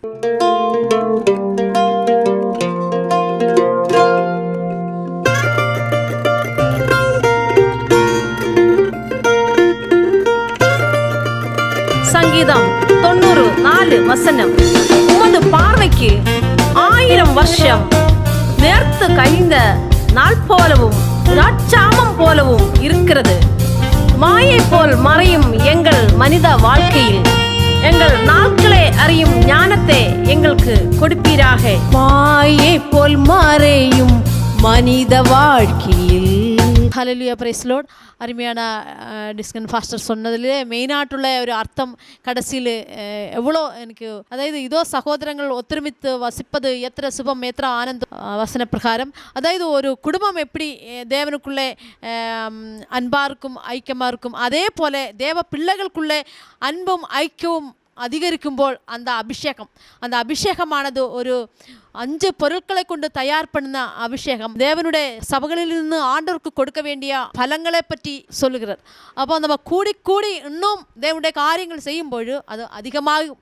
அது அக்கினி அபிஷேகம். ஹல்லேலூயா. கர்த்தருடைய பரிசுத்த நாமத்துக்கு ஸ்தோத்திரம் உண்டாவதாக. இந்த நாளிலேயும் தேவனுடைய வார்த்தையை சுருக்கமாய் நாம் இங்கே வாசித்து தியானிக்க போகிறோம். இந்த வாய்ப்பை கொடுத்த, இந்த ஜாய் டிவியில் பேசும்படி வாய்ப்பு கொடுத்த சகோதரி ரோசா அவர்களுக்கு எங்கள் நன்றியை தெரிவித்துக் கொள்கிறேன். நீதிமொழிகள் 27:1. நாளைய தினத்தை குறித்து பெருமை பாராட்டாதே, ஒரு நாள் பிறப்பதையே அறியாயே. பாருங்கள், நாளைய தினத்திலே கர்த்தர் நம்மை உயர்த்தும்படிக்கு நமக்கு வாக்கு பண்ணியிருப்பார். நம்மை ஆசீர்வதிப்பதே தேவனுக்கு பிரியம். ஆகவே அந்த நாட்களிலே நாம் உயரும் பொழுது நாம் எப்பொழுதும் தாழ்மையில் இருந்த நாட்களையும் நினைத்து அருள வேண்டும். ஒருவேளை நமக்கு தீங்கு செய்தவர்களை, நம்மை பற்றி தவறாய் பேசியவர்களை நாம் உயர்ந்த நிலையில் வரும்பொழுது பழி வாங்குவதற்கு எண்ணக்கூடாது, பெருமை பாராட்டக்கூடாது. உன்னை காட்டில் நான் இப்பொழுது எவ்வளோ உயர்ந்திருக்கிறேன், நான் ஒரு நாள் வரும் என்னையும் கர்த்தர் உயர்த்துவார், அப்பொழுது உன்னை நான் வைத்து கொள்கிறேன், அப்பொழுது உனக்கு நான் செய்ய வேண்டியதை செய்கிறேன் என்று நாம் இன்றைக்கே நாம் நினைக்கக்கூடாது. நாம் ஆண்டவர் உயர்த்தும் பொழுதும் அந்த காரியங்களை செய்யக்கூடாது. நாளைய தினத்தை குறித்து நீ பெருமை பாராட்டாதே. ஆகவே தேவன் நம்மை நிச்சயமாய் உயர்த்தும் பொழுது நாம் எல்லோருக்கும் நம்முடைய மன்னிப்பை அருளுகிறவராக, ஆசீர்வாதமாக நாம் மாற வேண்டும் என்று அவர் விரும்புகிறார். ஆகவே நாளைய தினம் பிறப்பதை நமக்கு தெரியாது, ஆண்டவர் என்ன வைத்திருக்கிறார் என்பதும் நமக்கு தெரியாது. ஆகவே நாம் ஆண்டவரை மாத்திரம் நம்பி நாம் நன்மை செய்கிறவர்களாக இருக்க வேண்டும். இரண்டாவது, அனைவருக்கும் தெரிந்த ஒரு வசனம் மத்தேயு 6வது அதிகாரத்தில் சொல்லப்பட்டிருக்கிறது, நாளைய தினத்தை குறித்து நீங்கள் கவலைப்படாதிருங்கள், அந்தந்த நாளுக்கு அதனதின் பாடு போதும். இன்றைக்கு நாம் நாளைய தினத்தை குறித்து அதிகமாய் கவலைப்படுகிறோம். என்ன செய்வது, என்னத்தை உண்பது, என்னத்தை குடிப்பது, என்னத்தை உடுத்துவது, பிள்ளைகளுடைய எதிர்காலத்தை குறித்து நாம் அநேக நேரங்களிலே கவலைப்படுகிறோம். ஆனால் இயேசு நமக்கு என்ன சொன்னார்? முதலாவது தேவனுடைய ராஜ்யத்தையும் அவருடைய நீதியும் தேடுங்கள், இவைகள் எல்லாம் உங்களுக்கு கூட கொடுக்கப்படும். ஆகவே நாம் தேடுகிற அனைத்தையும் கூட கொடுக்கிற தேவன் ஒருவர் இருக்கிறார். இந்த உலகத்தின் காரியங்களை, உலகத்தினுடைய தேவைகளை கூடவே சந்திக்கக்கூடிய தேவன் நம்மோடு கூடவே இருக்கிறபடினாலே நாம் தேட வேண்டியது தேவனுடைய ராஜ்யமாக தான் இருக்க வேண்டும். ஆகவே ஒவ்வொரு நாளும் முதலாவது நம்ம தேவனுடைய ராஜ்யத்தை தேடும் பொழுது நாம் நாளைய தினத்தை குறித்து பயப்படவோ கவலைப்படவோ தேவையில்லை என்று வேதம் நமக்கு சொல்லுகிறது. ஆகவே ஒரு நாள் பிறப்பதை நாம் அறிய மாட்டோம்.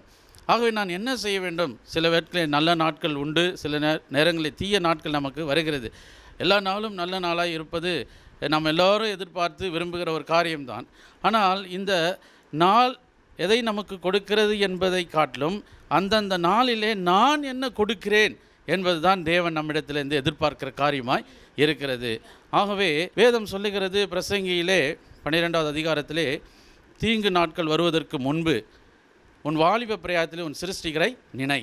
ஆகவே தீங்கு நாட்கள் உண்டு. ஆகவே நாம் வாலிப பிரயாத்திலே சிருஷ்டிகரை நினை என்று அர்த்தம் என்னவென்றால், நல்ல நாட்களிலே, ஒருவேளை நீங்கள் இப்போது வாலிபராக இல்லாமல் இருக்கலாம், வயதானவர்களாக இருக்கலாம், ஆனால் அதனுடைய அர்த்தம் நன்றாக இருக்கும் பொழுதே உன் சிருஷ்டிகரை நினை. நல்ல காலங்களிலேயே, சமாதான காலங்களிலேயே, சுக காலங்களிலேயே நீ சிருஷ்டிகரை நினை. அப்பொழுது தீங்கு நாட்கள் வருவதற்கு முன்பு நீ அவரை நினைக்கும் பொழுது கர்த்தர் எல்லா நாட்களிலேயும் உன்னை அவர் ஆசீர்வதிக்க வல்லமையுள்ளவராய் இருக்கிறார். அநேகர் நல்லா இருக்கும்போது கடவுளை தேட மாட்டார்கள், உலகத்தை தேடுவார்கள், மற்ற காரியங்களை, கொண்டாட்டங்களை, சினிமாக்களை, டிவி நிகழ்ச்சிகளை பார்த்து, வீட்டிலே ஒரு பிரச்சனை, குடும்பத்தில் ஒரு பிரச்சனை என்ற உடன் கடவுளை தேடி இங்கும் அங்குமாய் ஓடுவார்கள், ஊழியர்களை தேடி ஓடுவார்கள், ஜபாரை தேடி ஓடுவார்கள். அப்படி அல்ல, தீங்கு நாட்கள் வருவதற்கு முன்பே நாம் கர்த்தரை தேடுகிறவர்களாய் இருக்க வேண்டும். ஆகவே கடைசியாக தேவன் நம்மிடத்திலே இந்த நாட்களில் குறித்து என்ன எதிர்பார்க்க என்பதை நாம் பார்த்தோம். பிரியமானவர்களே, ஒரு மரம் இருக்கிறது என்றால் அதில் ஒரு கனியை தான் நாம் பறிக்க முடியும். ஒரே மரத்திலே பலாப்பழத்தையும் வாழைப்பழத்தையும் ஆப்பிள், ஆரஞ்சு எல்லாத்தையும் நாம் பார்க்கவும் முடியாது, அதை பறிக்கவும் முடியாது. கடவுளை அப்படி படைக்கவும் இல்லை. ஆப்பிள் மரத்தில் ஆப்பிள் தான் கிடைக்கும், அதே போல் பலா மரத்தில் பலா கிடைக்கும், வாழை மரத்தில் வாழைப்பழம் தான் கிடைக்கும். ஆகவே இந்த ஒரு காரியத்தை நாம் உணர்ந்து கொள்ள வேண்டும். தீங்கு நாட்களிலேயும் சரி, நல்ல நாட்களிலேயும் சரி, நாம் என்ன செய்ய போகிறோம் என்பது தான் தேவன் நம்மிடத்திலே எதிர்பார்க்கிறார். ஆகவே தான் இந்த உதாரணத்தை சொல்லி அதை நான் உங்களுக்கு விளக்கப் போகிறேன். நமக்கு வேதத்திலே நம் அனைவரும் அறிந்தது கலாத்தியர் 6 அந்த வசனத்தை நான் வாசிக்கிறேன். கலாத்தியர் 6வது அதிகாரம் கனிகளை குறித்து நாம் வாசிக்கிறோம். 22 ஆவியின் கனியோ அன்பு, சந்தோஷம், சமாதானம், நீடிய பொறுமை, தயவு, நற்குணம், விசுவாசம், சாந்தம், இச்சையடக்கம், இப்படிப்பட்டவர்களுக்கு விரோதமான பிரமாணம் ஒன்றுமில்லை. ஆகவே தேவன் இந்த 9 கனிகளை நமக்கு ஆவியிலே வைத்திருக்கிறார். அல்லேலூயா! நமக்கு ஆவியிலே வைத்திருக்கிறார், மாம்சத்திலே அல்ல. ஆவியிலே இருக்கிறதை நாம் எந்த காலமானாலும் நாம் பிறப்பிக்கிறவர்களாய் காணப்பட வேண்டும். ஐயா, நான் எப்படி எல்லா கனிகளையும் நான் கொடுக்க முடியும்? நான் சில வேளை அன்போடு இருக்கிறேன், சில வேளை கோபப்படுகிறேன், சில வேளைகளில் பொறுமையாக இருக்கிறேன், சில வேளைகளில் பொறுமை இழந்து விடுகிறேன். அநேக நேரங்களிலே இந்த 9 கனியும் என்னால் காண முடியவில்லை, ஆகவே சோர்ந்து போய்விடுகிறேன். இன்றைக்கு அநேகர் ஆவிக்குரிய வாழ்க்கையில் சொல்வது இதுதான், எல்லாவற்றையும் என்னால் செய்ய முடியவில்லை. ஆவிக்குரிய வாழ்க்கையில் ஒரு சோர்வு, ஆவிக்குரிய வாழ்க்கையிலே ஒரு முன்னேற்றத்திற்கு தடையாக இது மாறிவிடுகிறது. ஆனால் ஆண்டவர் உன்னிடத்தில் என்ன கனியை கொடுத்தாரோ அதை தான் எதிர்பார்க்கிறார். ஒருவேளை உங்களிடத்தில் அன்பு இருக்கலாம், அதை நீங்கள் தான் கண்டுபிடிக்க வேண்டும். சாந்தம் இருக்கலாம், அல்லது நற்குணம் இருக்கலாம், மற்றவர்களுக்கு உதவி செய்கிற குணங்கள் இதை கண்டுபிடித்து அதிலே நாம் பெருகிறவர்களாக, அந்த ஆவியின் கனியை நாம் கொடுக்கிறவர்களாக மாறும் பொழுது கர்த்தர் நம்மில் பிரியப்படுகிறாய் இருக்கிறார். மற்ற காரியங்களை கர்த்தர் கொஞ்சம் கொஞ்சமாக அழித்து விடுவார். இது அதிகமாக அதிகமாக நீங்கள் கனிகளை கொடுக்க கொடுக்க கொடுக்க கொடுக்க அந்த மற்ற காரியங்கள் நம்மை விட்டு விலகுவதை நாம் பார்க்க முடியும். ஆகவே ஒரு ரோஜா செடியை நாம் எடுத்துக்கொள்வோமானால் அதில் முள்ளும் இருக்கிறது. ஆகவே நாம் யாரும் அந்த ரோஜா செடியை முட்செடி என்று சொல்லுவதில்லை. ஒருவேளை அதில் ரோஜா பூவே இல்லாவிட்டால் தான் அது அந்த முள்ளே நம்ம கண்ணுக்கு தெரியும். ஆனால் மற்றபடி அந்த ரோஜா செடியை நாம் பார்க்கும் பொழுது அது ரோஜா செடி தான் என்று சொல்லுகிறோம். அதே போல் தேவன் நமக்கு கொடுத்த நற்குணங்களை, எந்த குணமாக இருந்தாலும் பரவாயில்ல, இல்லாததை பற்றி கவலைப்படாதீர்கள். அது முற்களைப் போல சில தீய காரியங்கள் நமக்குள்ளே இருக்கலாம், மாம்சத்தில் இருக்கலாம்.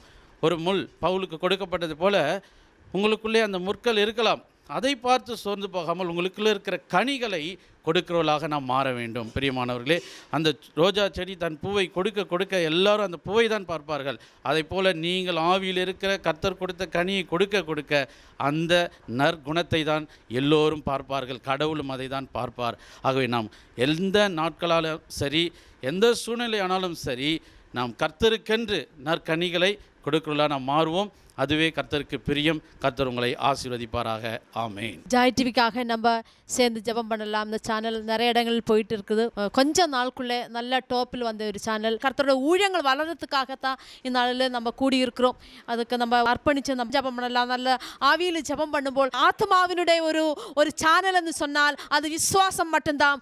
ஆனால் மாம்சத்தினுடைய சேனல் நிறைய இருக்கலாம். நம்ம கண் பார்ക്കുന്നത് நம்ம செய்யும், காது கேட்கிறது செய்யும், கை என்ன நம்ம செய்ய வேண்டுமோ செய்யும். ஆனால் ஆத்மாவுக்கு ஒரே ஒரு சேனல் தான். அந்த விசுவாச முகாந்திரம் தான் தேவனுடைய காரியங்கள் நடக்க வேண்டும். அன்பான தேவனே, இயேசு கிறிஸ்து நாமத்தில் வருகிறோம். ஒரு நிமிஷம் கூட எங்களை தாழ்த்தி ஒப்புக்கொடுக்கிறோம். யெகோவா ஈரேன்னு சொன்ன கர்த்தருடைய பர்வதத்தில் அவர் பார்த்து கொள்ளும் எல்லா ஆசீர்வாதங்களிலும் அப்பா நாங்கள் இன்னும் மேன்மையாய் வரத்தக்க வேண்டாம். இந்த சத்திய சுவிசேஷத்தை எடுத்துக்கொண்டு போகுந்த ஜாய் டிவிக்காக அப்பா நாங்கள் வருகிறோம். இயேசு கிறிஸ்துவின் ரத்தம் அப்பா இந்த ஜாய்டின் மேலே நாங்கள் தளிக்கிறோம். தேவனுடைய வேலை செய்யுന്ന ஒவ்வொரு அப்பா பூத்த போதகருக்காக ஜெபிக்கிறோம். மறைஞ்சு கொண்டு தேவனுடைய ஊழியங்கள் செய்யுന്ന அருமையான சிறு மந்தைகளை இயேசுவின் ரத்தத்துக்குள்ள ஒப்பு கொடுக்கிறேன்ப்பா. தேசத்துல நாங்கள் சுற்றி திரிந்து உன்னுடைய சுவிசேஷம் அறிவிக்கத்தக்க வேணும். அப்பா எங்களை தாழ்த்துகிறோம். இந்நாளிலே கர்த்தாவே இங்க கூடி வந்திருக்கிற ஒவ்வொரு பிள்ளைகளை இந்த அபிஷேகத்தினாலே எங்களை நிரப்புவீராக.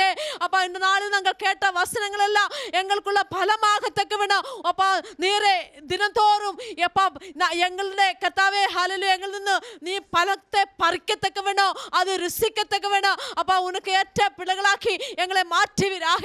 இன்னொன்று வறண்டு கிடக்குது தேசங்களை தேவனுடைய அபிஷேகத்தினால நின்னுடைய கர்த்தாவே வார்த்தையினால இன்னும் இந்த தேசங்களை அப்ப மறுரூபமாக்குவீராக. அநேக ஜனங்கள் நின்னிடத்திலே அப்பா இந்த வருஷம் வரத்தக்க வேணும் காலங்களை சமயங்களை உருவாக்கிய தேவன் எங்களுக்கு சமயத்தை காலத்தை அந்த உன்னுடைய சித்தம் நிறைவேற்றத்தக்க வேணும். அப்பா எங்களை பயன்படுத்துவீராக. இயேசு கிறிஸ்து நாமத்திலே கூடி வந்த ஒவ்வொரு பிள்ளைகளை ஒருவற்றோட தாழ்த்தி ஒப்பு கொடுத்து உண்டு இயேசு நாமத்திலே ஜெபிக்கிறோம். தெய்வம் கேட்கும் எங்க நல்ல பிதாவே, ஆமீன்.